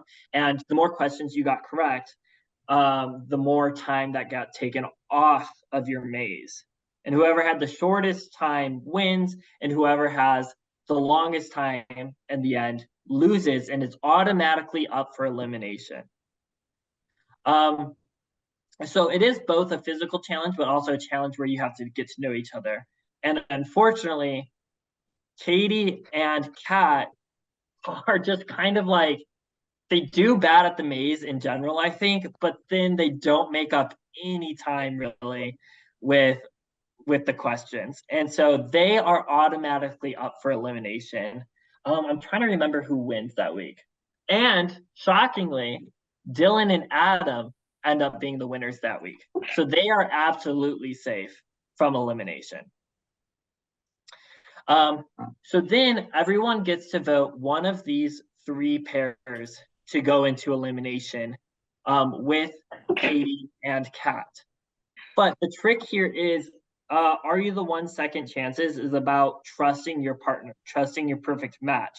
So it's not a direct vote off. Whoever gets nominated for elimination, they get to pick whether they want to stay in the game with their partner or try to get out of the game and win like $50 or something by like volunteering to leave the game. Of real It was money? $20. It was $20. I think it was 20. We were just talking about it with Katie earlier, and I think she said it was 20. Okay, well, it was a low. Well, Low. I think it was 20 each. I think it was like $40 then, because it was 20 each. I think whatever happened, it got 20 each. But it was a $40 prize for like if you wanted to steal that money and your partner wanted to stay in the game, you could steal just like $40 and go.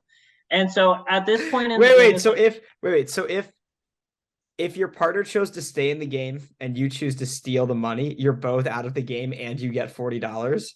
yes. I think so. And if you both choose to leave the game, you each get $20. No, I think if you both choose to leave the game, I think you get nothing. And if you both choose to stay in the game, you get nothing. Yes, you get nothing, but you stay in the game. But so it's okay. So it's basically just like, do you just want to take $40 from this other person and lose the game, but like you got $40?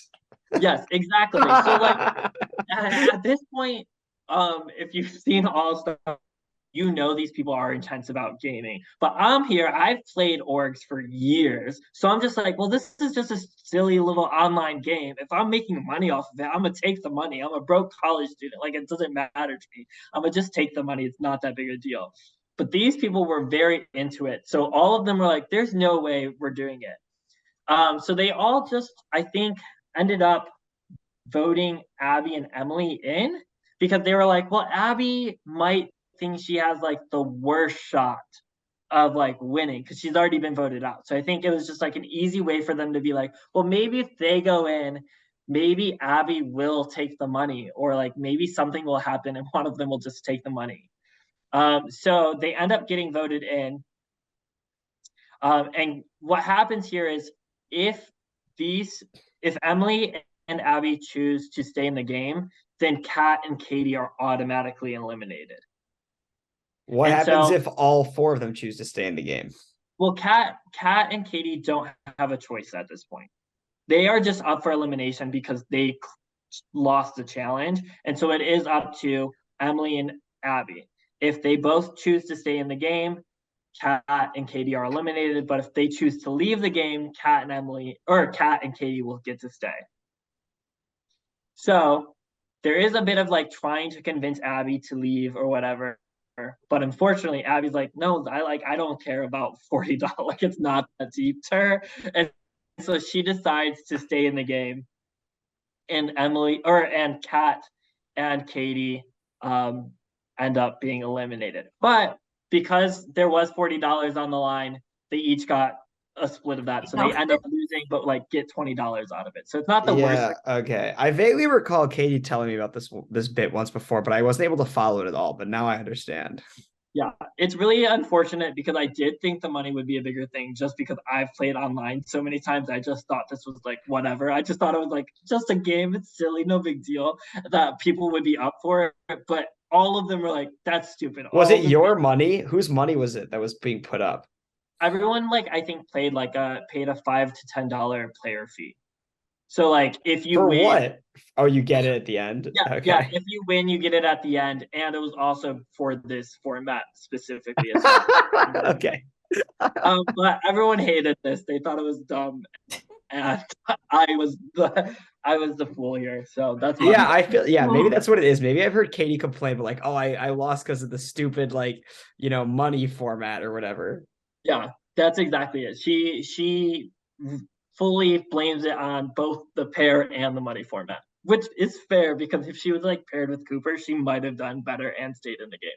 So it just was a very unfortunate. Tough, but it seems like she didn't have enough like solid alliances to get higher up with anybody.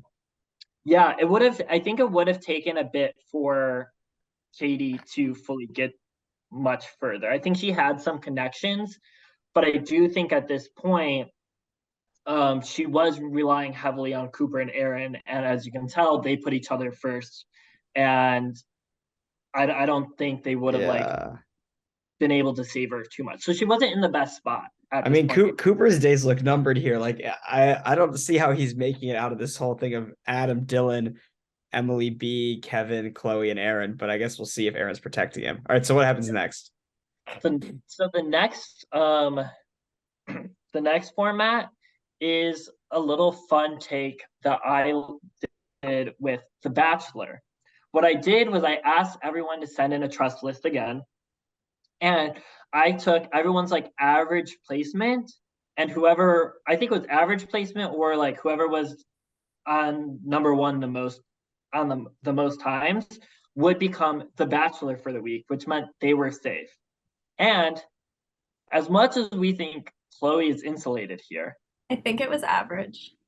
yeah, I think it was average. As much as Chloe was insulated here, Chloe doesn't end up winning.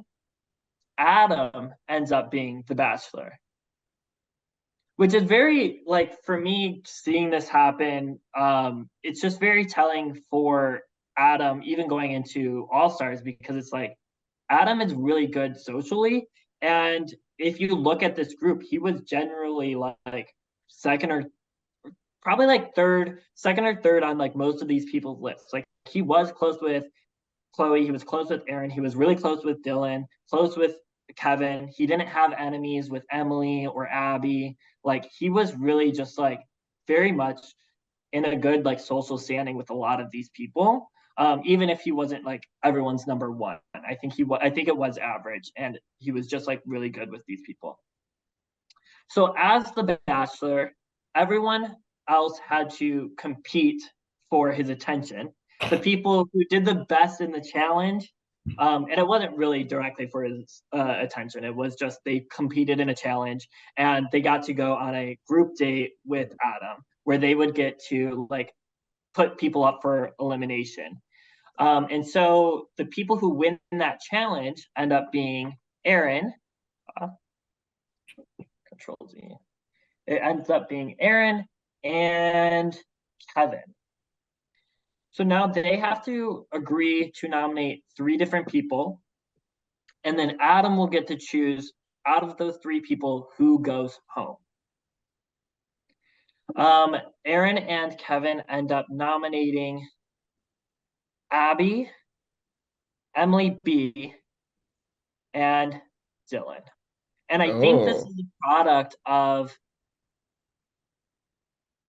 I just think neither of these 2 were close to Aaron, or sorry, I think Aaron and Kevin were not close to Emily B or Abby. I think Aaron was still against Emily at this point. Is that right, Chloe? Yes. That just remained the whole time. But this is where I had to tell Adam that I was close with Emily B because I knew he would send her home. So he was the only person I ever told. So what? Wait. So what happened here? Yeah. So I'll explain like the noms a little bit, and then Chloe, you can explain the vote. But essentially, what happened was Aaron and Kevin agreed that like Emily B and Abby were on the outs, but then they had to like decide who to save from their core alliance, essentially. And clearly Aaron is going to save Cooper at all times. But also Kevin is insanely close with Chloe at this time. So despite the fact that Aaron is also close with Dylan, I think it just became this product of like Dylan just has to go up because like our other allies need to be safe. And They they also just, knew Adam wouldn't get rid of Dylan.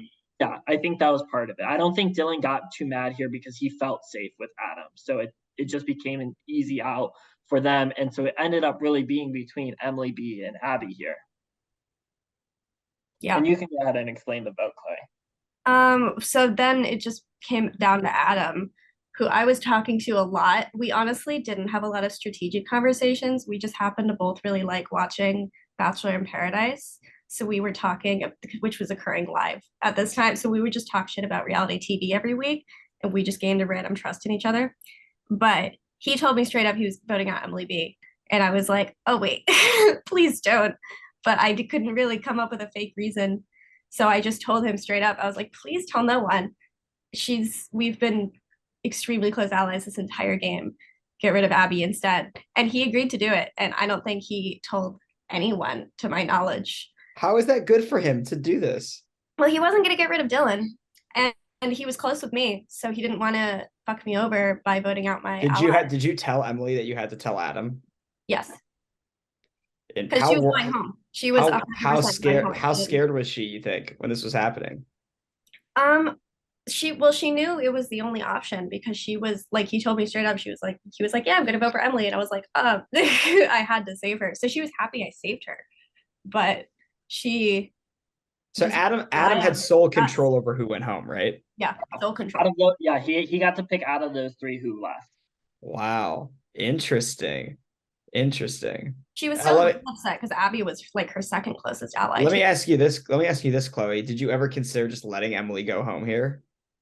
I didn't. I knew that so my goal was to bring Emily B and Aaron to the end because I didn't think anyone would vote for Emily B because she was so under the radar the entire time. I was prepared to just kind of have her as a goat at the final three.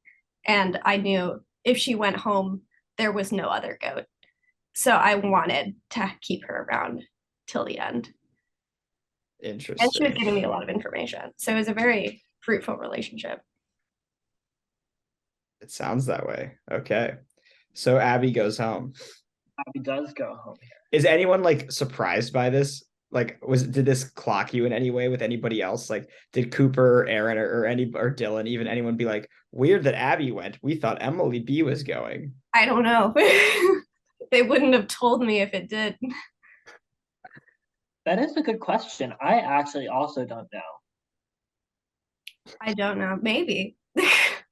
That's entirely, but I know Cooper started gunning for me not long after this. Interesting. Well, we can ask Cooper this when he comes on in a couple minutes. Yeah. Well, it is a good segue because the next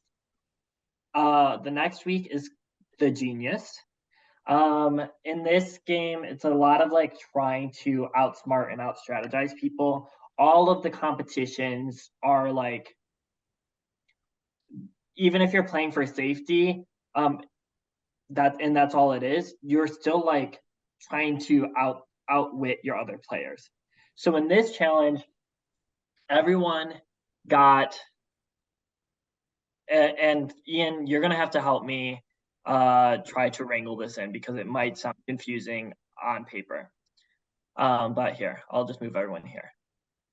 In this challenge, everyone ended up getting $500, fake dollars, whatever, and they would bet each round a certain amount of money.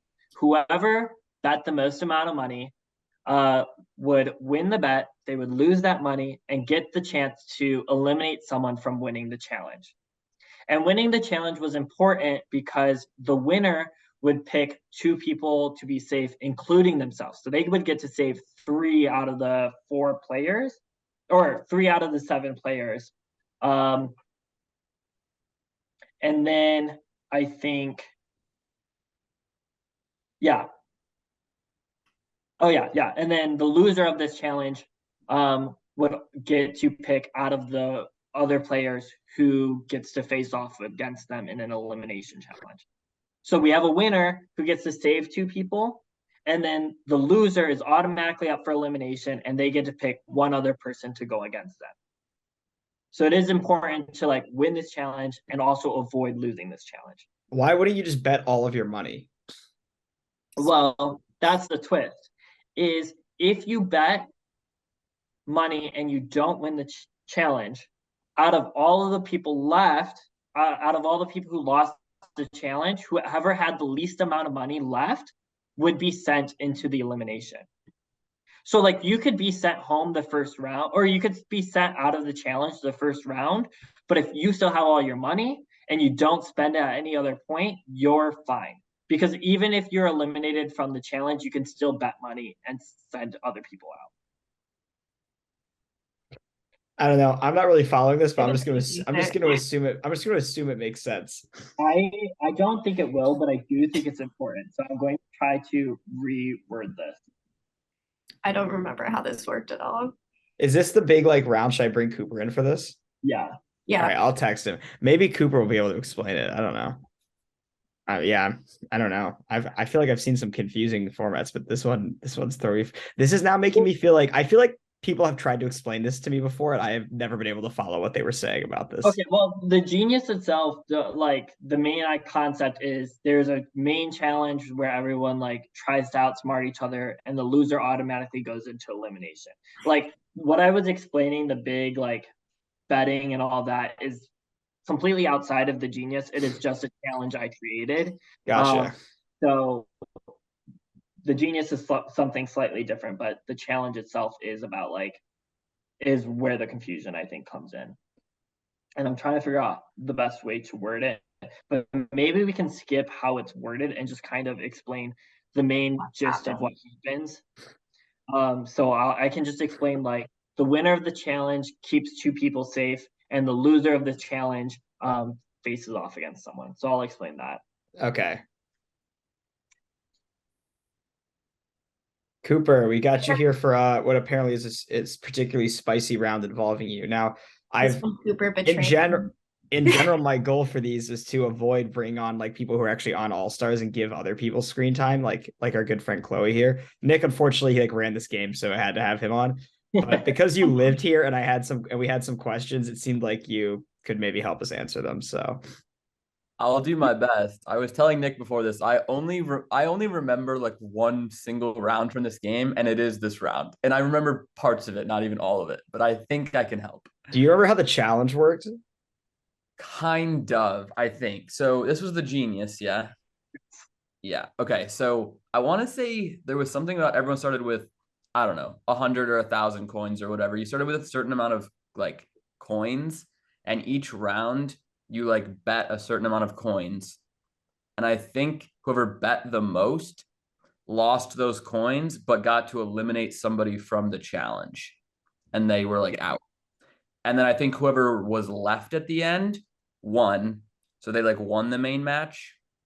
And then whoever lost but had spent the most coins was directly into the death match. So once it's down to two people, whoever had the most coins like won the challenge. Is that how it worked, Nick?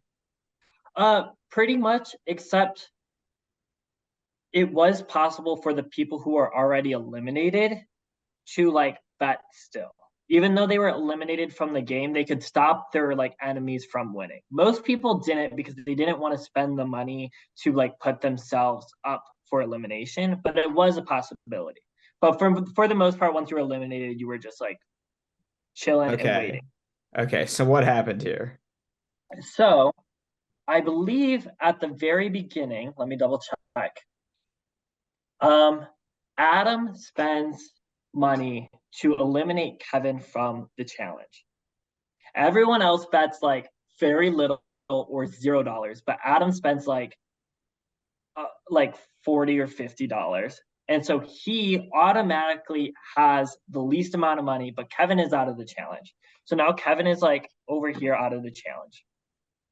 So other people in the game decide like, well, if we just bet $1 less than Adam will go out and he will have the least amount of money. And as long as everyone bets less than Adam the entire time and no one spends $1 more than Adam, Adam is going into elimination.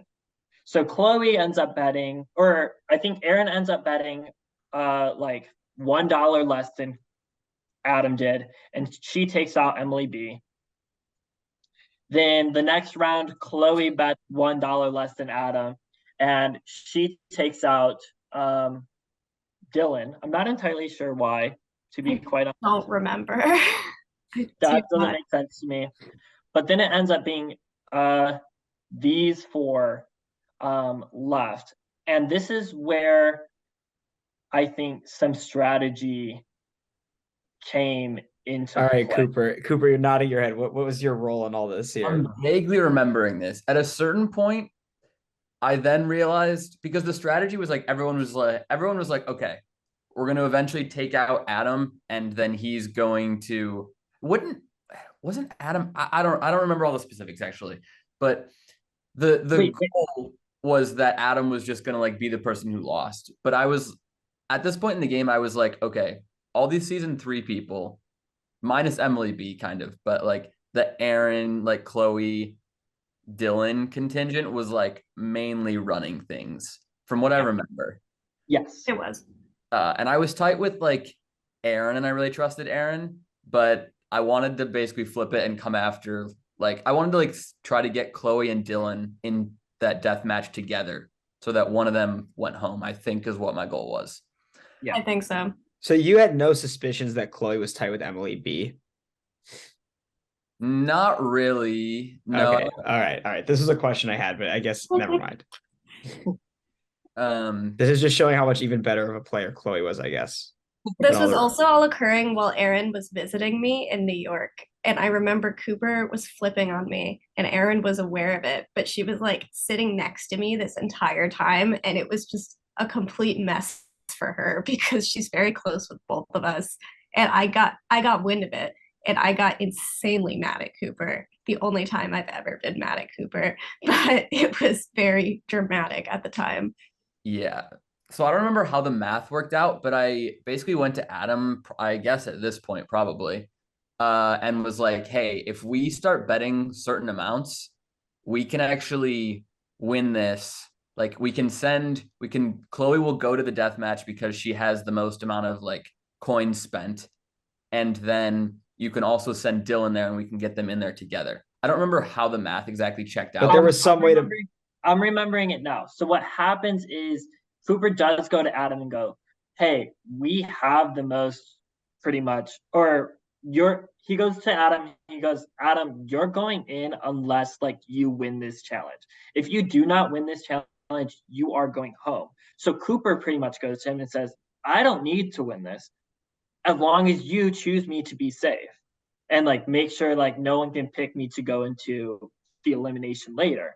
And so Cooper goes, start betting more money and taking out Chloe and Aaron, because Chloe and Aaron were the next people who like had spent money. So as long as Adam wins, I think Chloe just automatically loses. So Cooper's like, I'll let you win this. I'll let you stay safe and make Chloe go in. So he just pretty much comes to Adam with this plan, and then they start betting like a lot of money to essentially send out Chloe, who goes next, and then they send out Aaron next. So what is Aaron? What are you and Chloe? What are you and Aaron thinking when this is happening? I was pissed. And was it's basically this is Cooper openly coming against you. Like this is very obvious, publicly. Right? Yes. I basically announced what was happening to everyone in the game. The way the math worked out, we had them cornered, is what I remember. Like they couldn't do anything. There was nothing I could do about it. Like he had just knew exactly what was happening. thrown me into the Yeah. Especially because when they took out Chloe, I don't think Chloe or Aaron fully knew it was going to happen yet. So like when they took out Chloe, Cooper was in on their plan to like get out Adam, and then just was like, I'm not doing that. And then Adam did it, and then all of a sudden Chloe gets this result that she got eliminated instead of Adam, and she's like, what? What? Yeah. So we get to the final round. It's between Cooper and Adam. At this point, Cooper is going to let Adam win and just take him out of the challenge because he just wants Adam to be safe. But we get a little bit of chaos because the eliminated players can't bet. And so I think Cooper has a lot of opinions on this. But at this round, Kevin decides, even though he spent no money this whole time and is safe, Kevin decides he would spend the max amount of money he can, which is more than Adam, to make sure that Cooper won this. But that also means that Kevin automatically goes in and he saves Chloe. Yep. Wait. So His Kevin basically sacrificed himself for Chloe?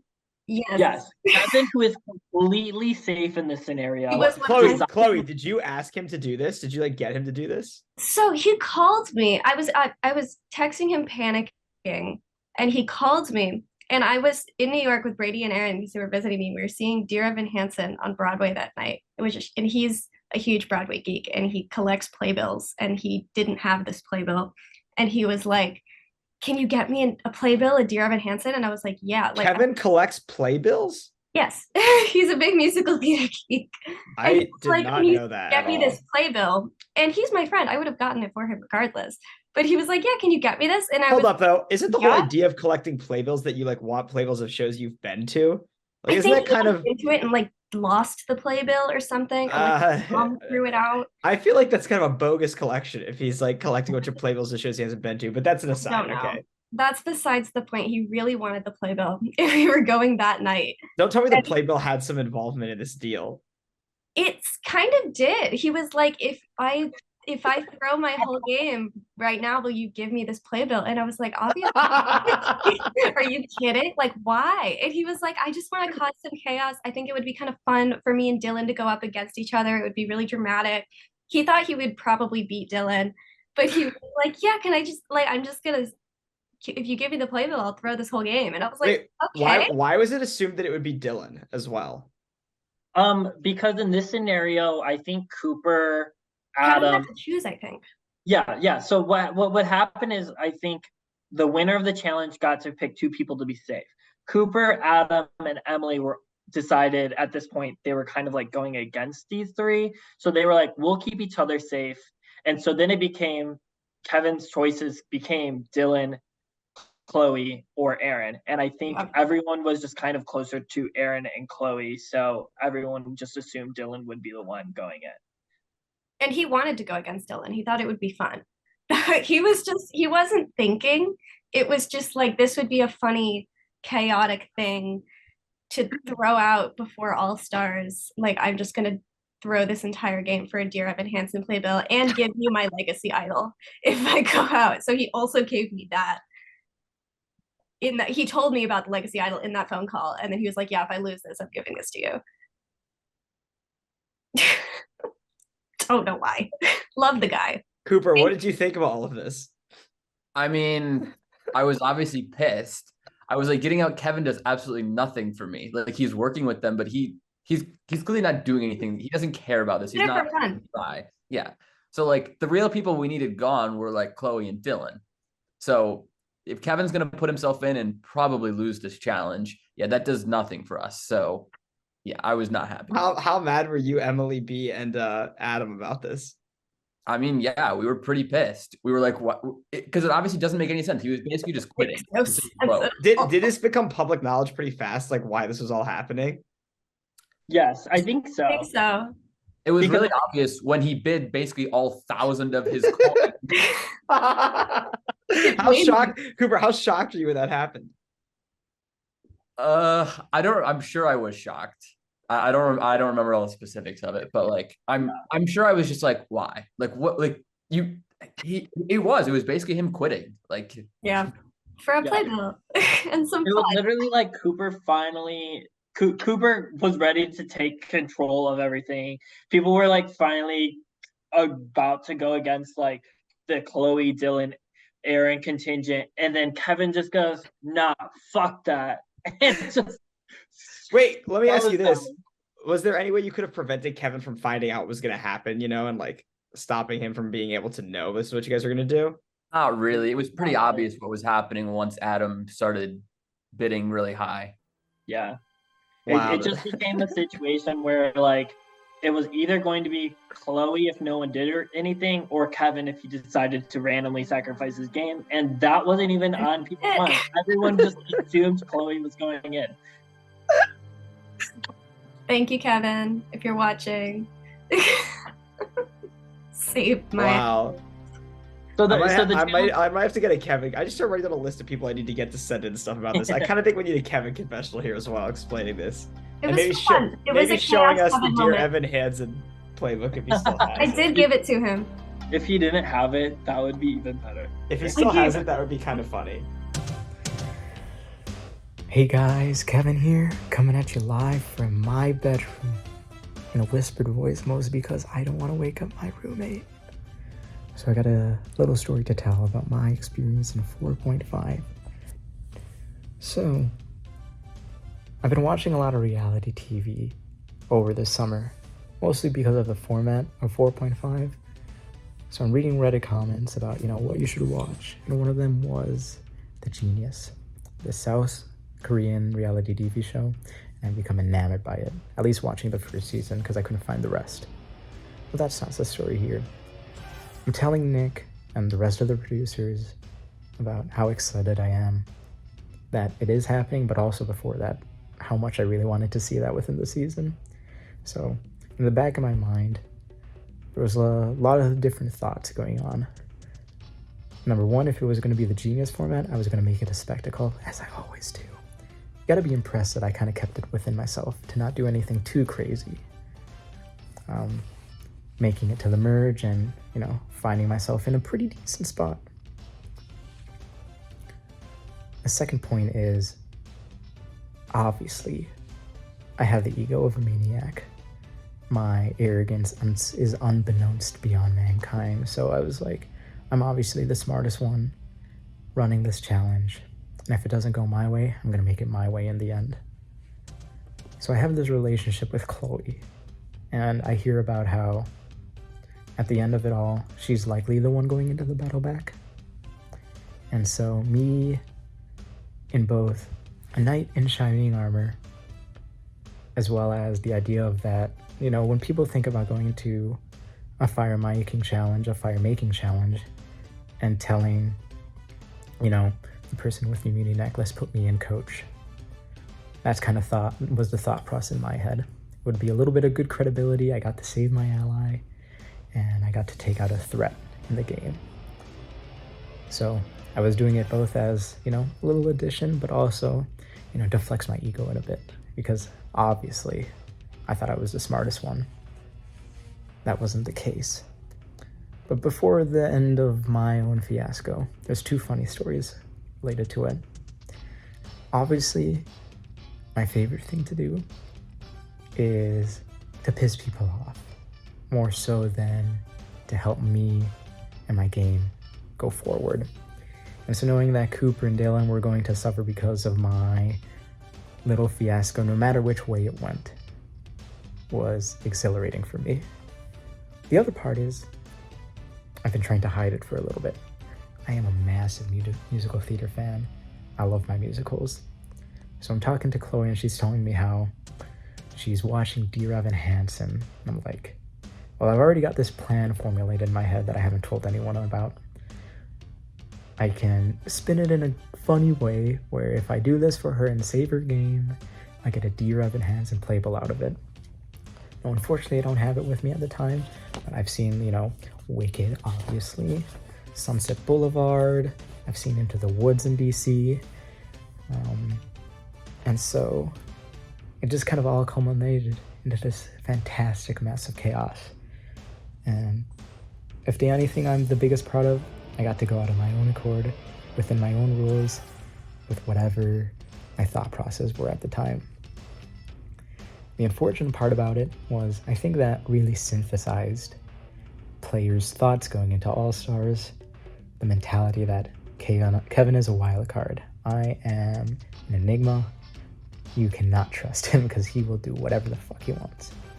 Because that's the guy I am when I play, Discorgs or Survivor Michigan.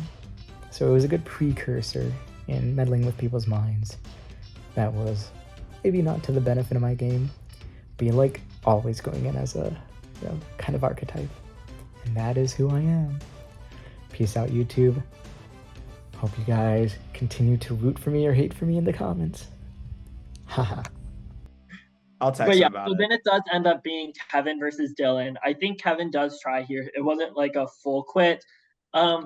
He tried. But Kevin does go home, and he is now on the And jury. he gives Chloe an idol on his way out. He gives her a legacy advantage, which we still don't know what happens to that until final 5. But then this is kind of what the game looks like. There is a little bit of like, whoa, I didn't even realize all of this. But there is this kind of weird thing where there are like all the pairs are still kind of connected, but all of them are still like 3 versus 3.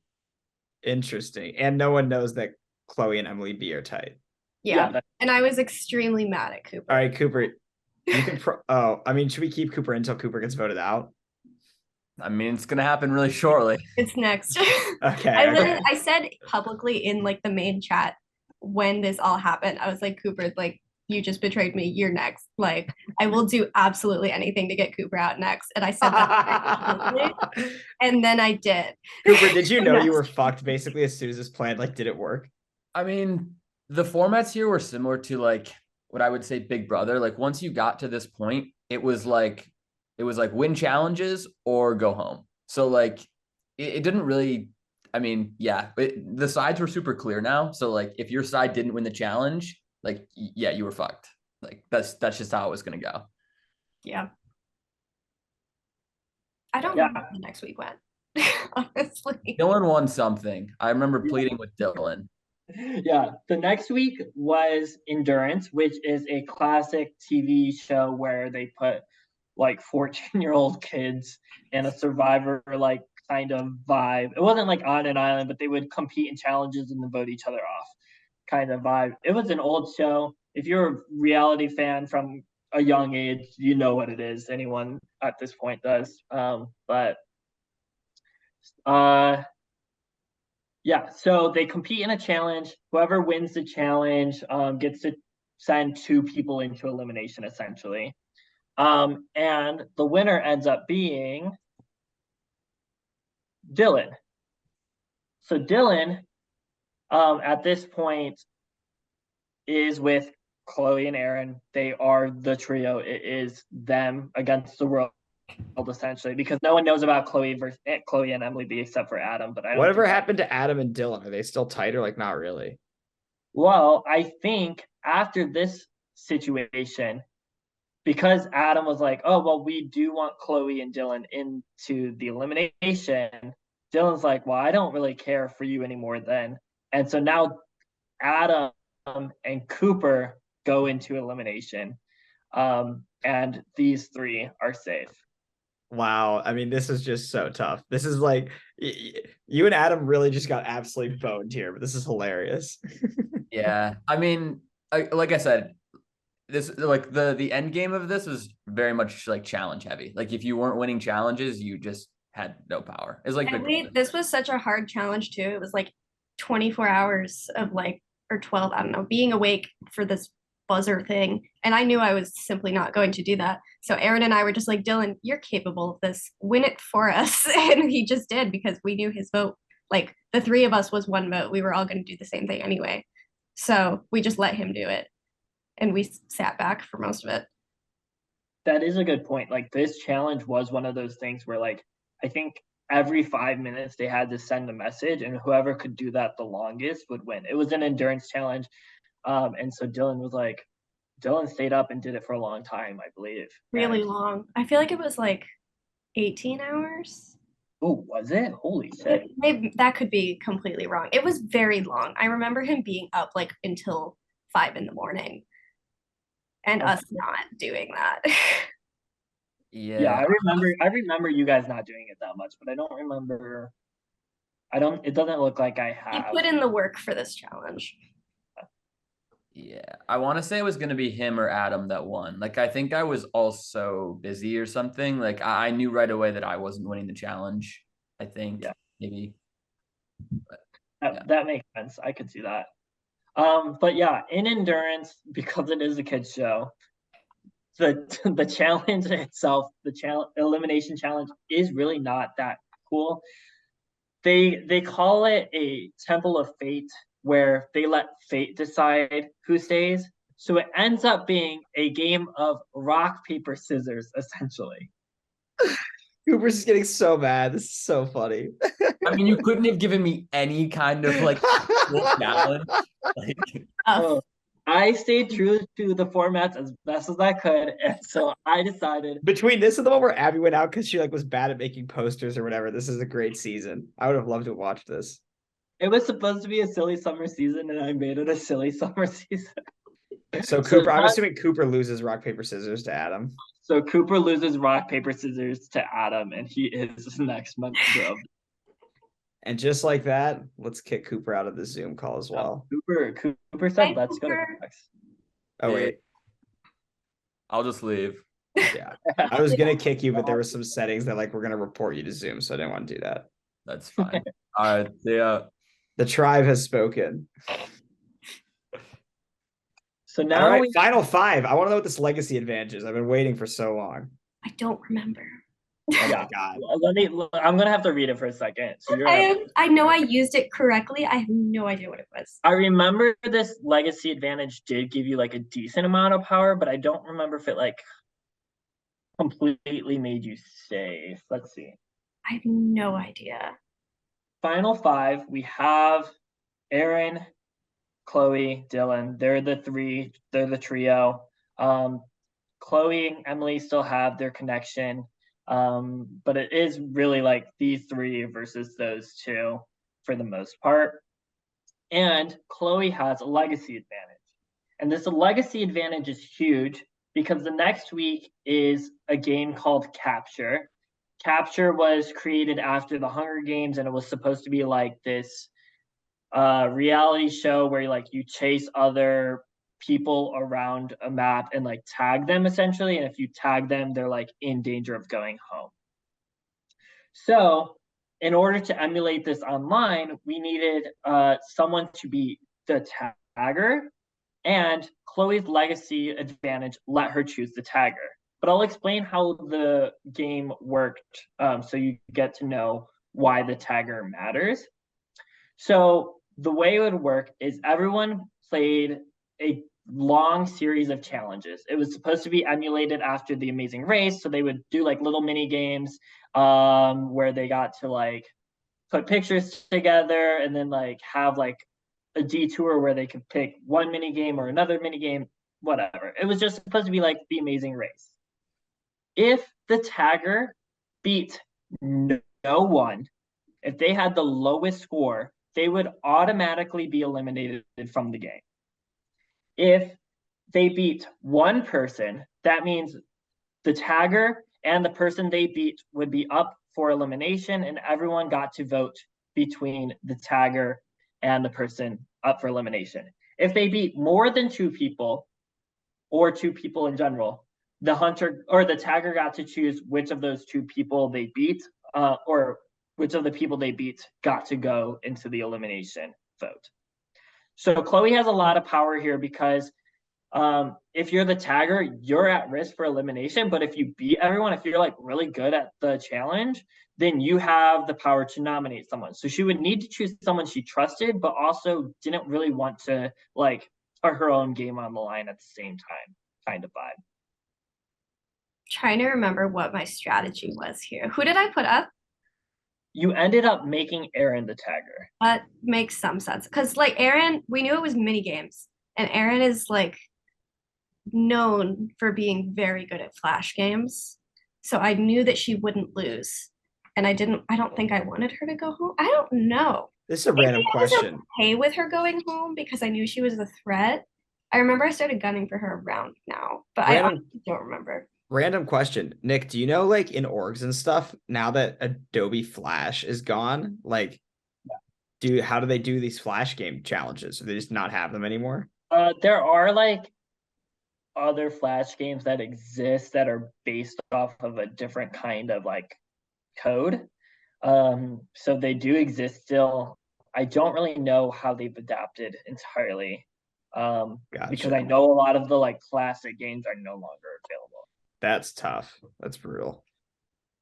Okay, but So Yeah. yeah, so Chloe ends up picking Aaron to be the tagger. I do think it is because Aaron is good at challenges and you notice that. But I do think it also was like I if was Aaron okay with her losing, but I didn't like. I knew that she wouldn't see it that way because she Yeah.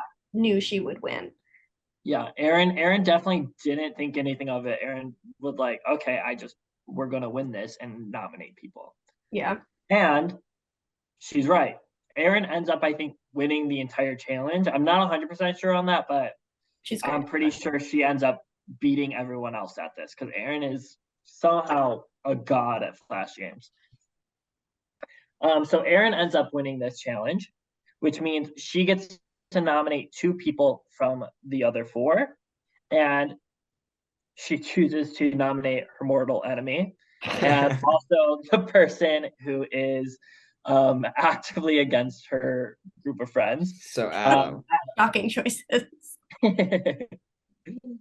Which means that Chloe and Dylan got to choose who goes home.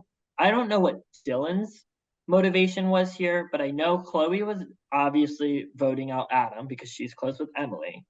Do you know why Dylan also decided to vote Emily? If it had been a 1-to-1 tie, wait, what sorry. happened? Wait. Oh, I do. Oh, that's actually a good point. Let's go back. So Chloe is obviously voting Adam here. And I think if it is a 1-to-1 tie, Aaron gets to choose who goes home. Okay. And I don't really So you know. can't have that because Aaron's going to choose Emily B. Yeah. Yeah. I definitely remember trying to sway Dylan toward Adam. I honestly don't fully recall what Dylan's motivations were here. I do think he felt pretty betrayed by Adam. Yeah. And I think he might have felt like it was easier for you guys to beat Emily in the end. I think that was it too. Like she was the commonly known goat. So he was like, there's really no reason to get rid of her. It won't do anything. And Adam had betrayed numerous people. So it was just like, why let him keep going? He could shake things up in a way that's risky, whereas Emily won't. Yeah, especially in this kind of season where the format changes so much. Adam, if Adam makes it to Final Four and he wins the challenge, like he could be in the final 3 and pleading his case to win. So I do think it is just like Adam probably has a better case than Emily, and so these 2 decide that Adam is going to go home. Chloe, do you remember how hard it was to convince Dylan to do Adam, or was it not that hard? I don't think it was hard. Yeah, I mean nothing's been hard for Chloe. There wasn't a lot. Yeah, I shouldn't have been surprised. Chloe easily gets her way without even any complaint in this game. I do think there was definitely like some consideration. I don't think it was like Dylan just automatically was like, "Oh, I'm voting out Adam." But Did Adam plead? Did Adam try? Did he fight for himself? I'm assuming. Probably. I'm sure he did. I'm sure he was. I don't think it was just as straightforward as like, oh, it's definitely Emily B, or I think it's definitely Adam leaving. I do think Chloe did have to have a conversation, but I think once that conversation happened, Dylan was on board. Yeah, that sounds right. So we have our Final Four. Final Four, damn. Aaron and Dylan back-to-back Final Fours after season 3 and now 4.5. Yeah. And they were close here too. It wasn't like I don't know. What were they really close in season 3, or was it more just they were very close. They were near the end for sure. Yeah. And that definitely carried on here, and it was very clear. Like I think it was still clear that Aaron is taking Chloe over Dylan, but I think in their minds it didn't matter because they were all a final 3. Yeah, in their minds. Yeah. They didn't know about Emily. Oh man, Chloe's about to backstab the shit out of these guys. This is gonna be great. I actually it didn't have to happen. Do you remember exactly how the Final Four works? Because I don't think I wrote it well here. I I don't remember the details. I know what ultimately happened is Dylan misread the directions and he simply, it was like multiple layers to the challenges. Yeah. And he had to do well in the last layer to stay alive, but he thought that the first three was enough and he literally just misread it and thought that he didn't even need to participate in the fourth one. So he simply didn't. And then he lost And so because he was just out. he was just out because it was like you had if whoever lost this challenge, whoever got last place, because it was like a ranking thing, was just automatically out. And he literally misread the directions and fucked himself over. Dude, between Kevin throwing his game for Chloe, Dylan misreading the directions. I mean, God was just on your side, or maybe there was Aaron, no voting involved. It was literally just this challenge. Maybe Aaron or Emily B's side. I guess we don't know how this all shakes out yet, but if you've been watching this along, you've probably guessed how this ends at this point. Yeah, that is right. What Chloe said is right. What happened was I wanted this. I don't exactly remember why I decided to do this, but I wanted the end to feel like everyone had a shot and not. So I didn't want someone to just like get robbed right at the end. Very, very Jeff Probst fire making. Yeah, this is some real fire making shit. So at the end, I was like, thank God we've never like introduced fire making in Survivor Michigan. Like that would be so bad if we ever did that. I agree. But I was doing a fire making twist kind of vibe here where I just wanted it. It wasn't actually fire making, but it was just like everyone competes and the people who like really put in the effort to like study things that happen be in the game and answer questions correctly. People who like would go out of their way to do like embarrassing and gross scavenger hunt tasks and whatever. I wanted people who to like put in the effort to like be in the finals, and whoever put in the most effort would stay in. So whoever did the worst at these challenges ends up going home automatically without a vote. And I guess like what you're saying, Dylan did misread it. He didn't realize like during the last like scavenger hunt portion, that was the main portion, and he was like behind in points, that if he didn't put in tasks, like he would go home. Yeah, I think he thought you just had to be like, I don't remember what he thought, honestly. He thought he was safe. Like from the where our points were at that point, he was like, it doesn't matter what I do in this last round, I'm good. And he was in fact not good. He was in fact wrong. And so Dylan ends up doing the worst at these challenges, and ends up being the final member of our jury. So we have Chloe, Aaron, and Emily B as our final three. Wow. So then what happens at final tribal? You know, what were the arguments? I think I might ask Aaron and Emily B to send like a 1-minute video explaining why they deserve to win. Yeah, I'm still very bitter about how this final tribal occurred, actually. Really? Okay. Okay. So so we all had to film videos.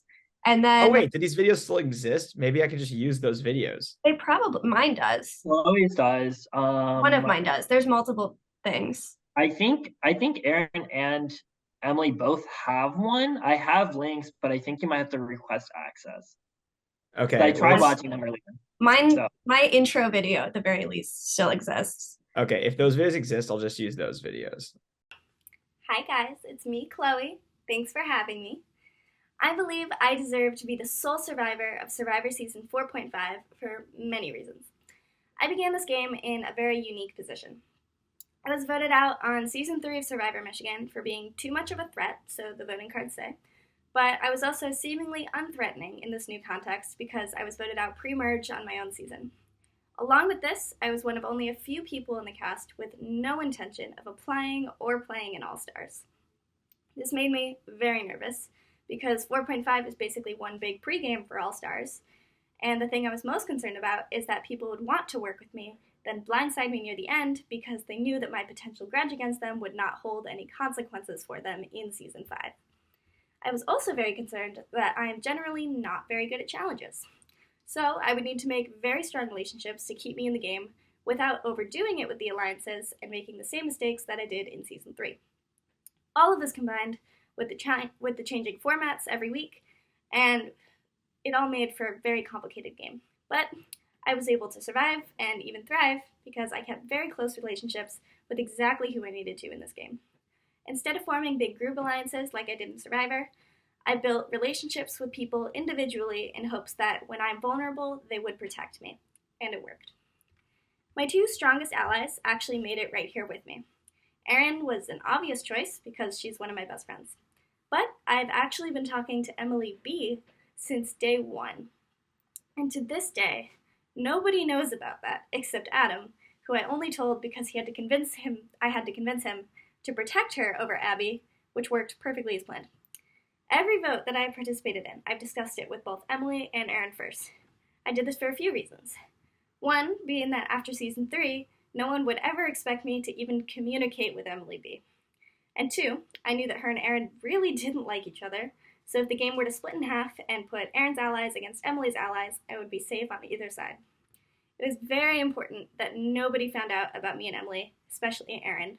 So we even went so far as to lie on our trust lists by putting each other really low so that Nick would never expose us. Somehow, I managed to convince Emily that I was her strongest ally, despite my actual strongest ally being her least favorite person in the game, and it all went smoothly. Other than them, I was also very strong with Jack, Dylan, and Kevin. Me, Dylan, and Erin were a strong trio that kept each other safe in a lot of the more recent votes, like when Dylan pulled an all-nighter for us during Endurance, thank you. Jack was great in the beginning, but I eventually chose to cut him, thus blindsiding one of my top allies, because I thought that the all-girls alliance was worth more to me long-term, which it was. And Kevin and I became so close that he threw his entire game just for me. He was completely safe, and I was almost certainly going home, and yet I'm still here, and he's on the jury. And even after that, he chose to give me, and not Erin, the legacy advantage, which I then played correctly, and kept myself safe then as well. Other than them, I still maintained relationships with people that were lower on my trust list to keep the peace. For example, me and Adam would vent about reality TV shows every week, and he usually kept me in his loop.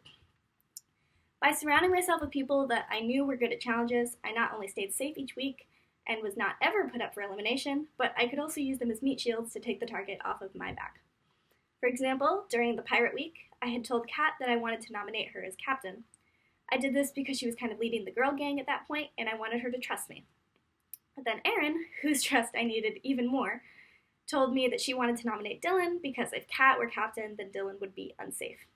I was completely fine with that option, but I didn't want Kat, and also Jack, because they were a package deal at that point, to think that I went back on my word.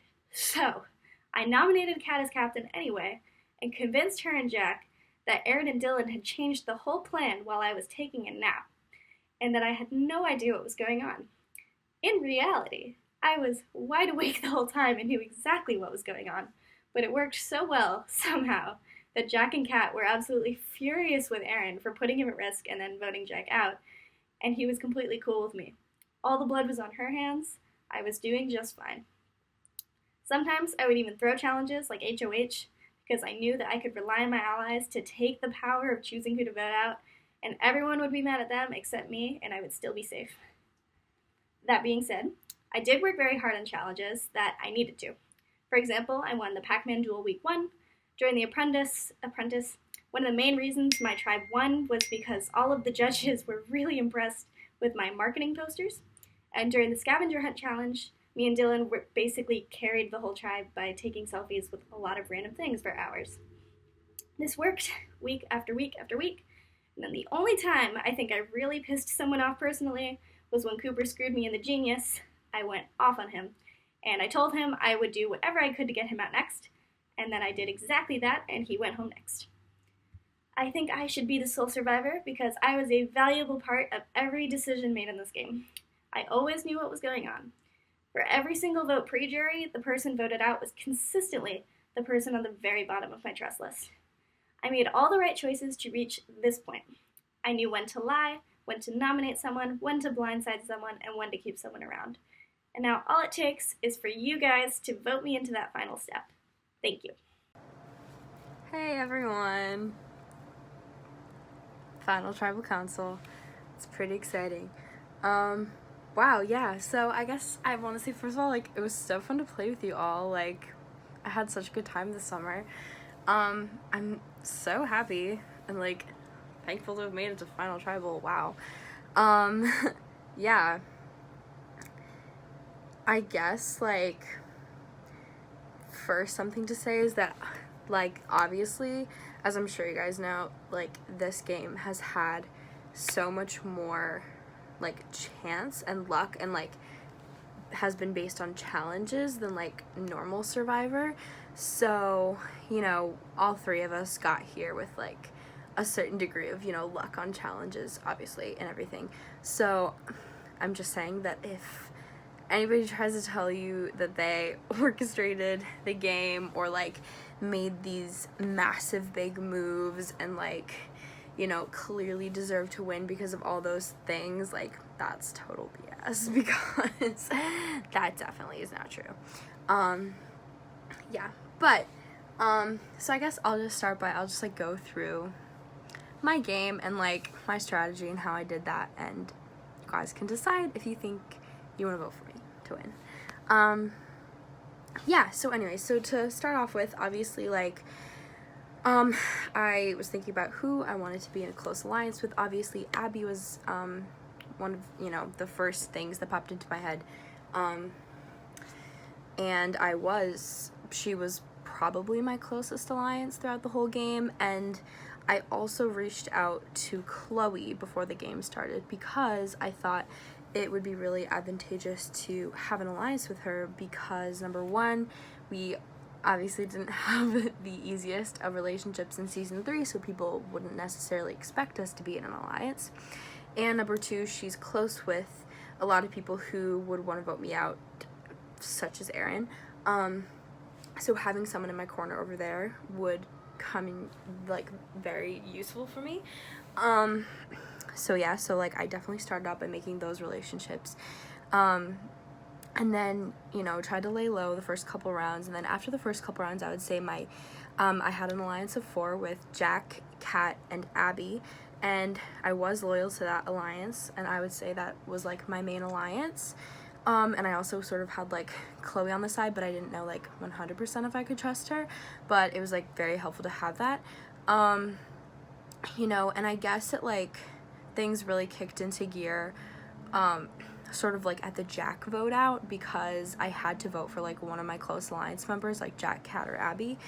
And the reason I chose to vote for Jack was because Chloe and I were talking and we realized he was like obviously a really good player, because he was telling both of us that you know, we were, you know, essentially like his closest alliance members, or that's what it came across as anyway. So and we also had this like girl alliance going, so I wanted to keep going with that. So that was like my strategic decision to go with Jack, and I think that was a good move, because like, you know, obviously like a good player and was like being very strategic at that point. But you know, obviously that's one of my main alliance members down. And then next round, Kat and Katie went out, solely because of the challenge, not because of any voting, but that was another one of my main alliance members down. So then it was just me and Abby and I, and we were like really on the bottom at that point.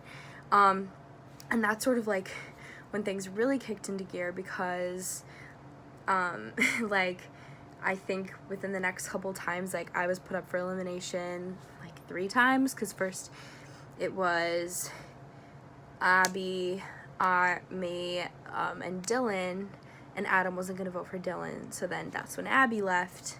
And you know, before that, like the week before that and that week is when I sort of like started thinking about like other connections that I needed to make because of like my alliance members going out. So I started talking to Adam more, started talking to Cooper more, and then Abby left. Obviously that was my closest alliance member, and then all 3 of them were gone, so I was really on the bottom then, and I was like nominated for elimination 2 more times after that. So then I really started to like, you know, make my relationships with Cooper and Adam closer, and it got to the point where we had, you know, like the whole bidding challenge, and I knew about that whole plan from the beginning. It was like Cooper's original idea, and you know, Adam was going to win, but then Cooper was gonna outvote Adam so that Cooper won, and then save Adam and I. And I was in on all of that. And I, you know, managed to clearly, like, forge those relationships well enough that, like, I was saved by that, from being on the bottom. And then I also, at that point, was talking to Dylan. And see, at this point, like, both Chloe and Dylan, like, had talked to me about, like, wanting to, like, being, like, willing or wanting to flip on Aaron, but honestly, from this point on, it was, like, mostly, you know, based on challenges and things like that, and there wasn't really, like, a voting situation where we all voted, so I don't know if that would have happened. There was another situation the week where Kevin and Aaron got to nominate 3 people, when it was, like, Abby, me, and Dylan, and I did have a big move planned for that week, did not come to fruition, but I was trying to convince Kevin to disagree with Aaron on the vote so that Kevin and Aaron would be nominated. And then Adam would vote out Aaron, and, like, Kevin and Cooper would come with Adam, and I, and Abby, instead of, like, Abby, me, and Dylan being nominated, but that did not come to fruition, but that was one of my big moves that I had in mind. But yeah, it was really, like, a lot, you know, challenge-based from that, so... But I do think I had put myself in a good position for voting because I was, like, close with Chloe, and that was sort of, like, saving me on that side. And then I also had a relationship with Dylan, and then with, like, Cooper and Adam. So I really think I strategically set myself up so that I, like, did make it to the end, and I did come back from the bottom.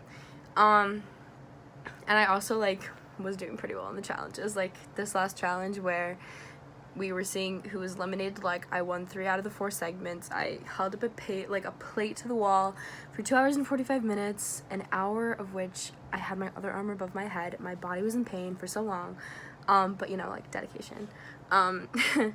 Yeah, so I guess, like, my main thing is that I think I deserve to win because I really set myself up strategically with, like, the connections that I made and, like, you know, the close alliance of 4 that I have, but also the connection with Chloe throughout the entire game and how I sort of, like, got information from that and, you know, was sort of, like, safe on that side and wasn't made into a big target from the beginning. Like, I was later, obviously. But I think my strategy, like, allowed me to get to the end, and also, like, I was able to fight my way back from the bottom. Like, you know, Abby and I were on the bottom, and then when Abby was gone, like, I was clearly on the bottom, and Aaron clearly wanted me out really bad. And I really don't think Chloe and Aaron, my 2 competitors, can say the same because they really kind of just won all the challenges all the time and were on the winning teams, and they never were really in danger, so they didn't really make any big moves, at least that were visible at all, or they didn't have to fight from, you know, back from the bottom. And they just sort of, like, seemed to have glided through the whole game. Whereas I, you know, did have to fight my way back from the bottom, and I did make it to the end, and I did fight my way to the end. You know, and I did, like, have a lot of moments in the game where I thought I was out. You know, but my strategy and perseverance, like, got me to the end. So I do think that because of those things, I deserve to win. Yeah, so I would love to have your vote, would really appreciate it. But yeah, anyways, I've just had, like, a real blast this summer, you guys. Like, I'll see you all, like, during All Stars. Bye. Thanks. Hi guys, I apologize for this video being late, for my speech being late. I had rehearsal literally all day and classes all day, so I really have not had time to record it all today. Not that that's an excuse, but I love you all. Thank you for being here / watching this video after it's posted. I'd like to congratulate the 2 ladies sitting next to me, Emily and Chloe. I think we all played good games, and I think that's why we're all here in the final 3, so good luck to both of them. I'm going to kind of give some insights into my game, some behind-the-scenes things that might not be clear to everybody, as well as kind of talking about what I think the strengths of my game were and why I should win 4.5. I kind of want to go in chronological order, as well as talking about some overarching themes of my entire game.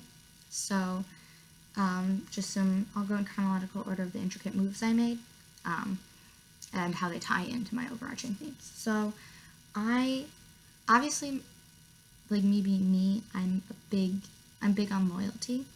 And the people that I chose to be loyal to at the beginning of this game were Chloe, Dylan, and Cooper.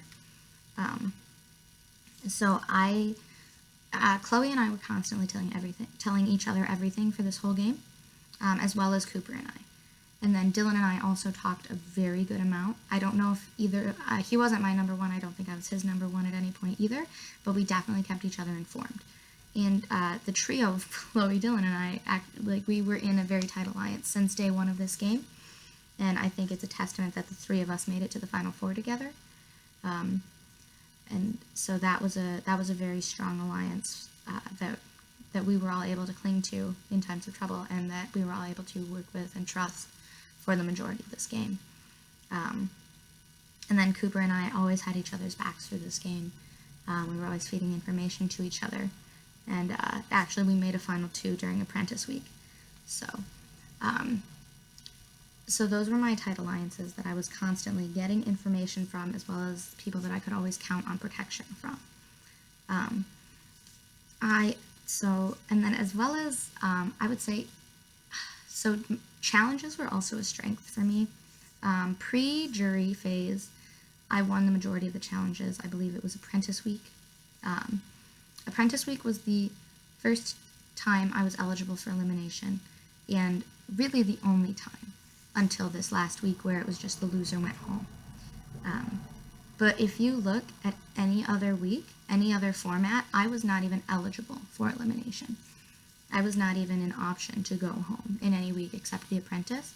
And in the Apprentice week, I knew, even as the captain, I knew that there was, and no offense to Abby at all, because she even admits this and because she had real life things going on, but I knew I would not be the one going home that week anyway.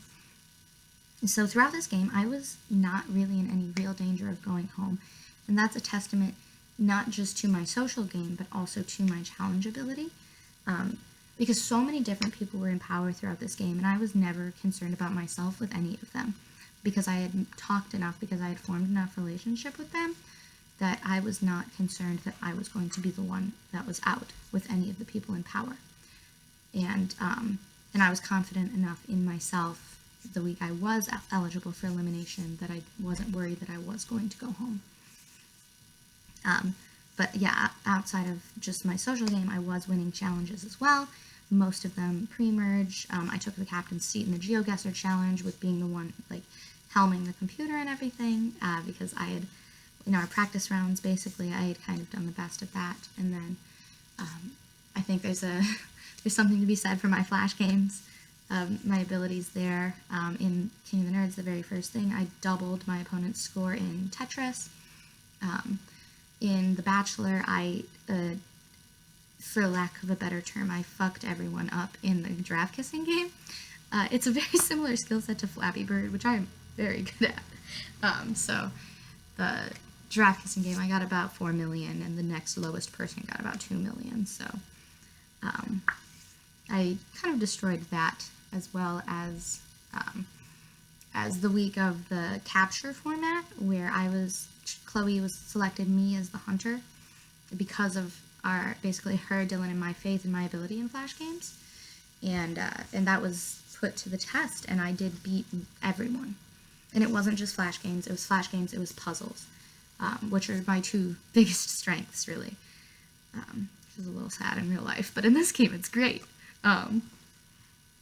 I basically, especially on logic puzzles and on mini Flash games of wall jumpers, I kind of blew everybody else out of the water. I didn't just win by a little bit, I won by a lot in those things specifically. So challengeability and social strengths are the two reasons that I was really never truly up for elimination. And even in this last format, I came in a very close second in the puzzle part of it, which was a clue chain. And I came in second in a different aspect of the challenge, which was the counting up one. And then I came in third in the endurance one because we had to go on one leg, and everyone knows I have no knees, so that was rough. But those were my biggest strengths throughout the game. So now I'd like to get into a little bit more of the more intricate moves that I made that people might not know about. So the first of these would be the during the first challenge format, or no, sorry, the second challenge format where we had the pairs. And this week, I was the one that coordinated that vote spread. Or who concocted it, I should say. Katie helped implement it a lot, but it was on a phone call with her that I came up with the idea to spread out everyone's votes so that there didn't have to be agreement/disagreement on exactly who to vote for. So that really only 2 votes had the majority rule over, and not only that, but I knew who exactly to pin the votes on because of the way the format worked, where the person with the majority of votes could only bring somebody into the elimination with them that also voted for them. So not only did I perfectly coordinate that there was a vote spread, but I perfectly coordinated who voted for who, in that we got the majority of votes on the Jack and Adam pair, and the only people that voted for, or sorry, other way around. We got the majority of votes on the Bree and Andrew pair, and the only people that were eligible to bring into the elimination round was the Jack and Adam pair.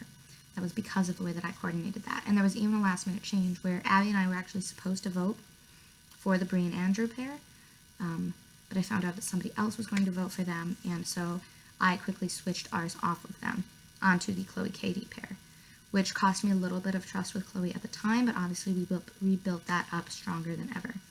So that was one of the small intricacies of my game that I am very proud of, and that I think very much helped me and helped me get out the people that I wanted to, because the two pairs after Kat and Richard won that challenge, won to be the power pair, the 2 pairs I wanted in that challenge were Jack and Adam and Bree and Andrew, because those were the 2 pairs that I felt I could lose and still have the strong allies that I had.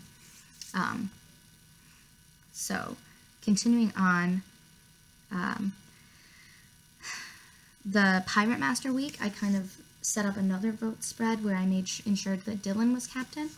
And this was the first week that, and big apologies to Jack and Kat, but this was the first week that I kind of had to actually betray someone, because I was at least minorly working with essentially everybody in the game at that point. So I knew there would come a time where I had to betray someone, and it happened to be them because I was brought into the All Girls Alliance. However, I had already pre-established relationships with, like, strong relationships with guys like Cooper, like Dylan, like Kevin beforehand. So I ensured that Dylan became captain, despite Jack and Kat telling me to make sure it was Kat. But still with Chloe promising Kat her vote and giving it to her anyway, I was able to coordinate that Dylan became captain.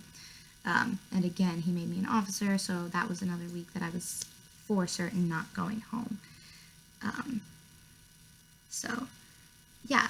So any other questions I would love, but that's my time's about up in this speech, but yeah, please feel free to ask me way more questions. I love you guys, and I had a great time playing with you. I hope you had a great time playing with me.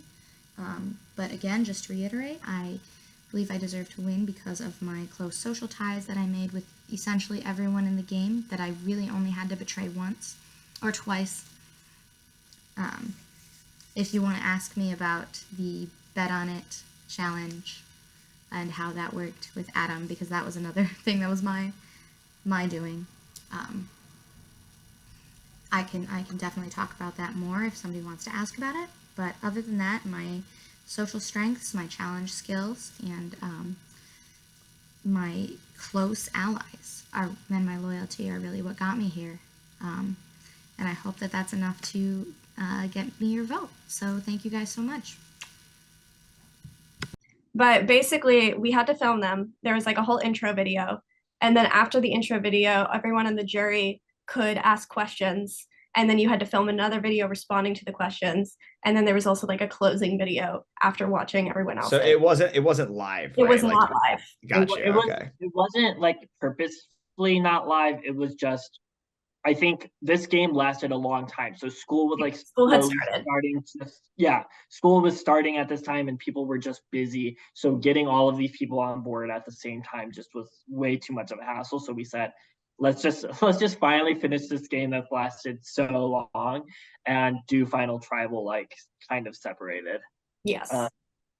My issue with it was up until this point, so much of my game was a secret. So the vast majority of the people in the game did not know about Emily at this, everyone except Adam didn't know about Emily in this point, didn't know about NapGate. They thought that I was actually asleep, things like that. Like they thought that I honestly wasn't doing that much. And they thought that it was mainly me and Aaron as a duo and Aaron kind of pulling most of the weight. That was their perspective as a jury. So all of their questions to me was like, what did you do? Why should we vote for you over Aaron? No one was going to vote for Emily at that point, but they were like, why you over Aaron when Aaron was clearly doing all these things? And because nobody knew. And I explained everything. Wait, why didn't Adam tell them when he joined the jury? I don't think he told them. I don't know. He might. All right. I don't think the jury was as active as I wish they would be. I think when Adam joined, it just like people weren't really actively like talking about the strategies. They just saw Adam leave after Cooper like did all this fuckery, and they're just like, oh yeah, that's just Adam. Okay, that makes sense. They're like, clearly Dylan won a challenge or whatever, and someone won something, and Adam went home. Okay. They just assumed it was obvious, so I don't think they were really like talking. They weren't communicating. Okay. So my entire game relied on them watching my final tribal and me explaining all these things that I was doing behind the scenes. But what happened was some people just didn't watch it. Like Katie openly was like, just ask Cooper who he was voting for, which was Aaron, because they were a duo that whole time, and just voted with him. She didn't even watch it. So multiple people, I think Abby did that too, did not watch my speech. And those people all voted for Aaron. Those people should have been kicked off the jury. You should have been banned from the jury if you didn't watch the videos. I think there were 3 people at least that did not watch any of the videos, and those people all voted for Aaron. So I'm bitter about those. That's why I'm bitter, but I still won. What was the final vote? It does end up being a vote mostly between Aaron and Chloe. Was there anybody pulling for Emily?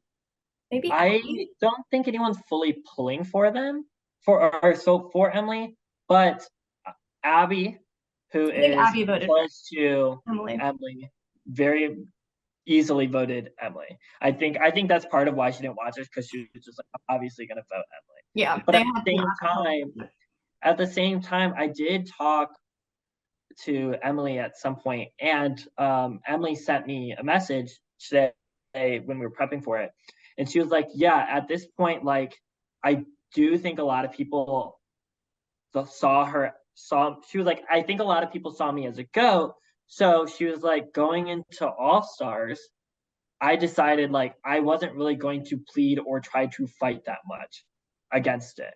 She thought going to the end and having people just be like, oh, she's just like good at like good socially, but like she's not like an amazing player, was better than trying to like win this game and make herself a threat. Wow, that I never knew that. That is so fascinating to hear. Wow. Okay. Chloe's like, well, first of all, ignore my ridiculous headband. It was a gift. Okay, so like just in terms of 4.5, like we're in the final tribal council right now, and I tried to make my video nice and convincing, but also like friendly, because All-Stars, like I don't want to like fucking like, you know, try to be vicious when I'm gonna be trying to work with these people for the next semester. But then Chloe's like roasting me a little bit in her video. Chloe, come on. And I want to like kind of fire back, but like I don't really think that's beneficial for me in terms of All-Stars. So I think I'm gonna hold back from that. But a little bit annoying. It's fine. You know, whatever. It was my idea, Chloe, to have an alliance with you, and I did not trust you fully, just so you know.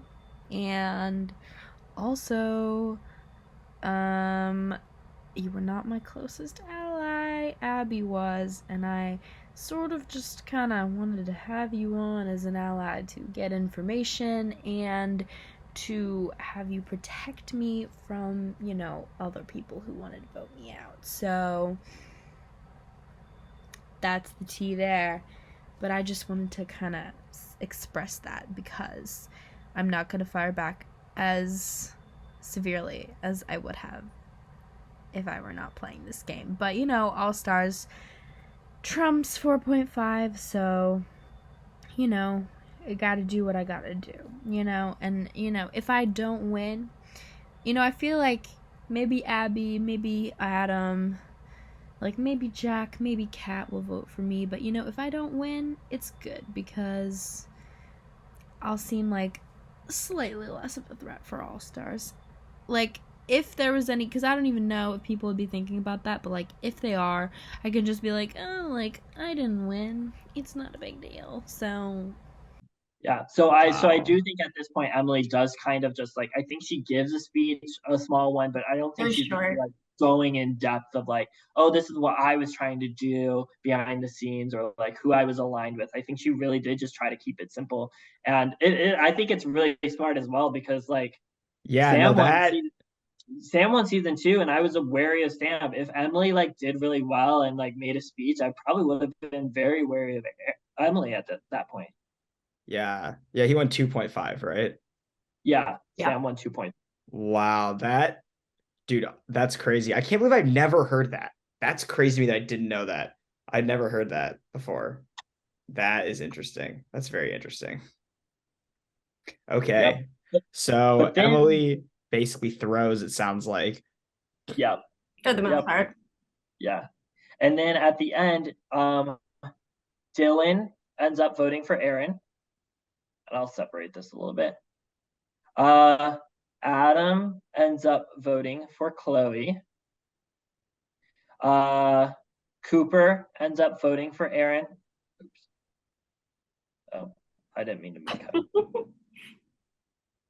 that. And then Kevin ends up voting for Chloe.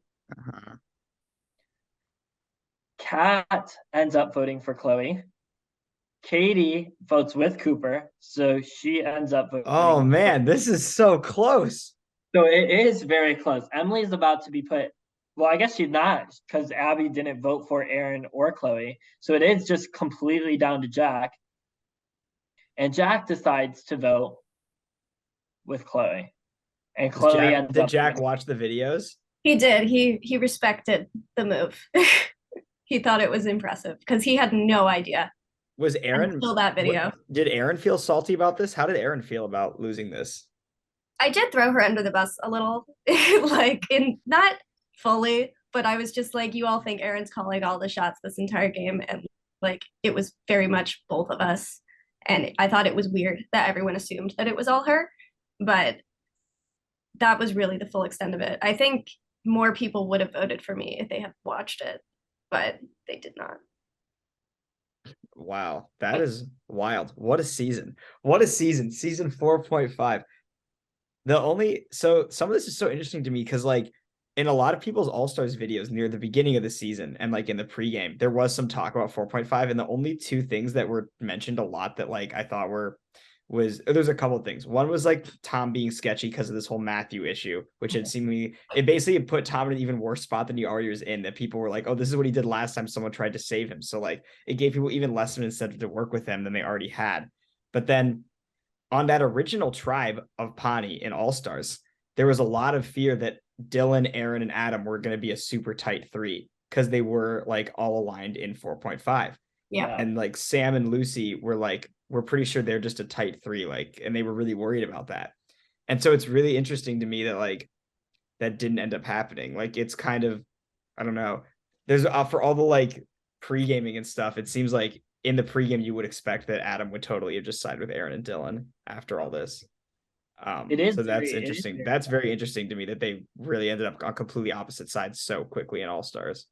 Yeah, and I think it also this is what attributes to Adam crying when Aaron goes home. Oh yeah, they were close friends. Yeah, they were. They spent a whole summer, like this was a long game where they were talking, Yeah. texting, chatting about like. I mean, you can see him and Dylan clearly had like a genuine friendship. I think you can see that on the show of All Stars. People got really close. Like it was really long. We were just talking half the time. Yeah, that's fascinating. The other one is that Aaron and Dylan talk about they're worried that this has like increased their threat level dramatically. That like not only did they basically go to the end together in season 3, more or less, like Aaron got 3rd and then Dylan won, but then they got insanely far in 4.5 also, and they were like working together in both those seasons. I didn't really see anybody else talking about that in their videos of being scared of Aaron and Dylan for that particular reason, besides them they're both being good players and people were just like, I don't know if it actually increased their threat level. Their threat level was already like really high, I think. Yeah. So I think she's probably happy about not winning for that reason. Yeah, I think Aaron not winning here was bittersweet because she was like, oh, it would have been cool to win, but at the same time, I didn't need that going into All Stars. Yeah. But at the same time, I think you are right.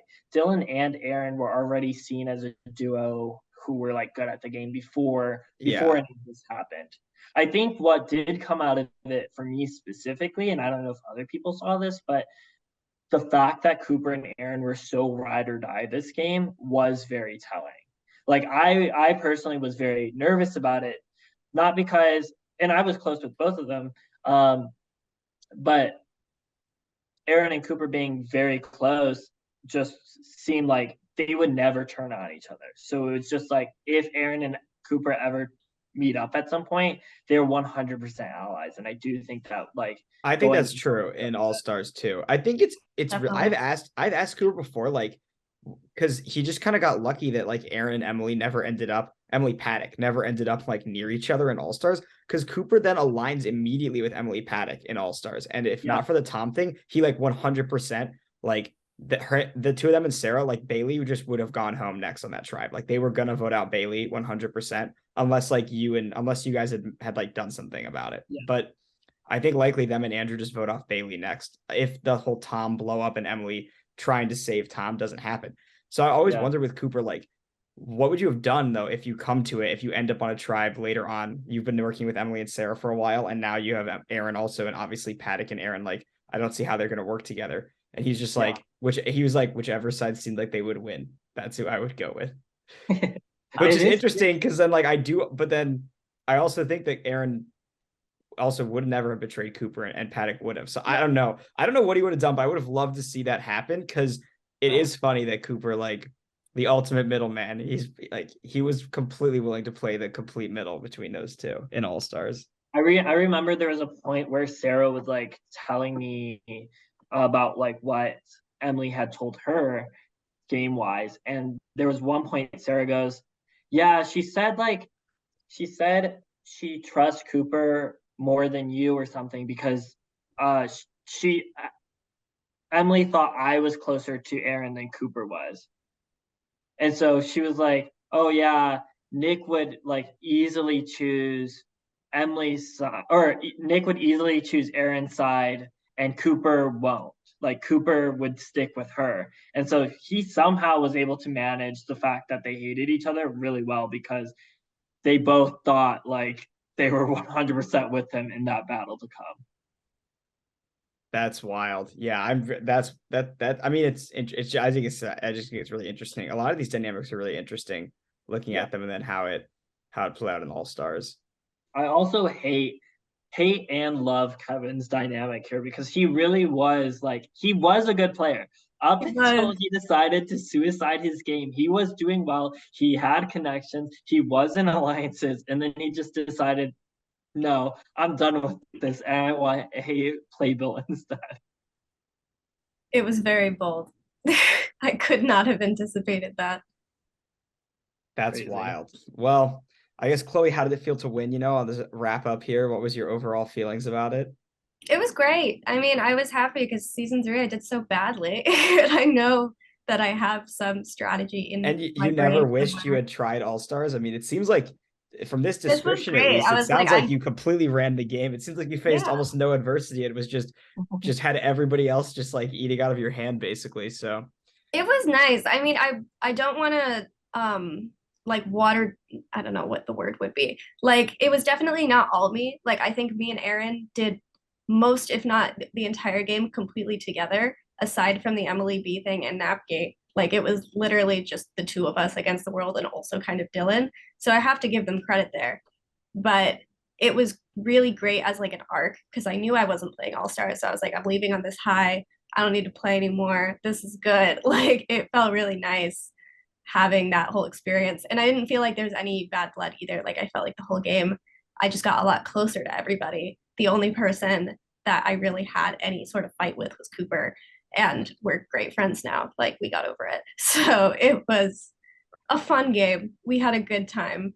And then I made like $80, I think, winning it. So I went out for drinks, had a good time. It was fun. I was very happy with it. Nick, so this one will be shown after the 2.5 one. So which game is your favorite between the two? Ooh, I would probably say this one is my favorite.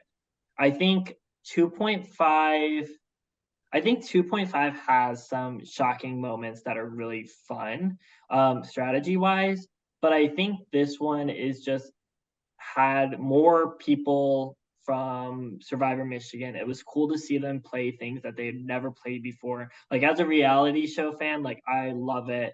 And I think I was just rooting for everyone to have fun. And I think in the end, that was what everyone did. So it was really cool to just finally do that. And I think in 2.5, it was still fun, but it was just a smaller group of people. So it wasn't as like celebrated or as known as 4.5 was. Interesting.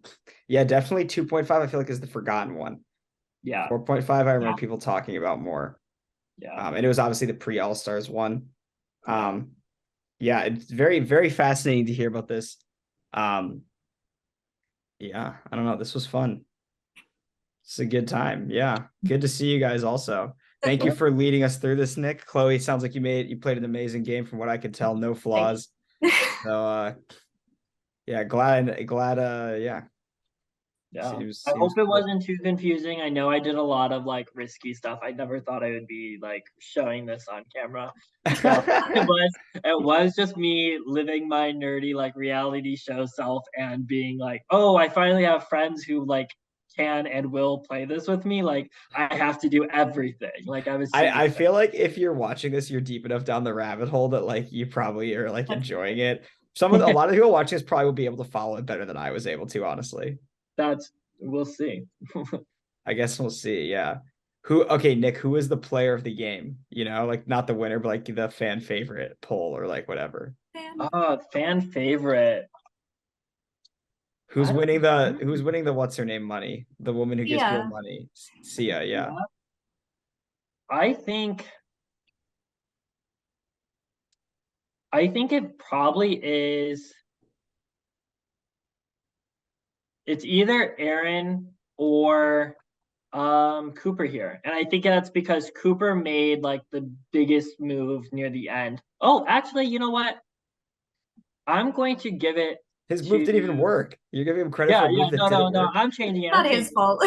I'm changing it. I'm going to give it to Kat. I think Kat got screwed over with the shitty like money format round. But surprisingly, like she was making it through round after round. She didn't know anybody besides Jack. Yeah, she came in knowing no one. She won round after round. She even voted out Jack. She made a girls' alliance. I do think she could have gone further. I don't know if she had like super tight connections, but I think if that round didn't go the way it was, she could have won like a few more things and actually made connections because she was getting close with like Chloe. Like she was in it. She was very much in it, and I do think like I think she just got screwed over. So I'll give Kat the Sia money. Have Sia money. Okay, sounds good. Well, that has been the 2.5 and 4.5 podcast. I hope everyone enjoyed it. We'll be having some more merge break content later this week with the draft catch-ups from the people who did the draft at the beginning of the season, and we'll see where they're at with their drafts now, and potentially if any trades may happen between them before the merge deadline, which is also the draft deadline next week. So thanks for watching, and let us know what you thought about 2.5 and 4.5.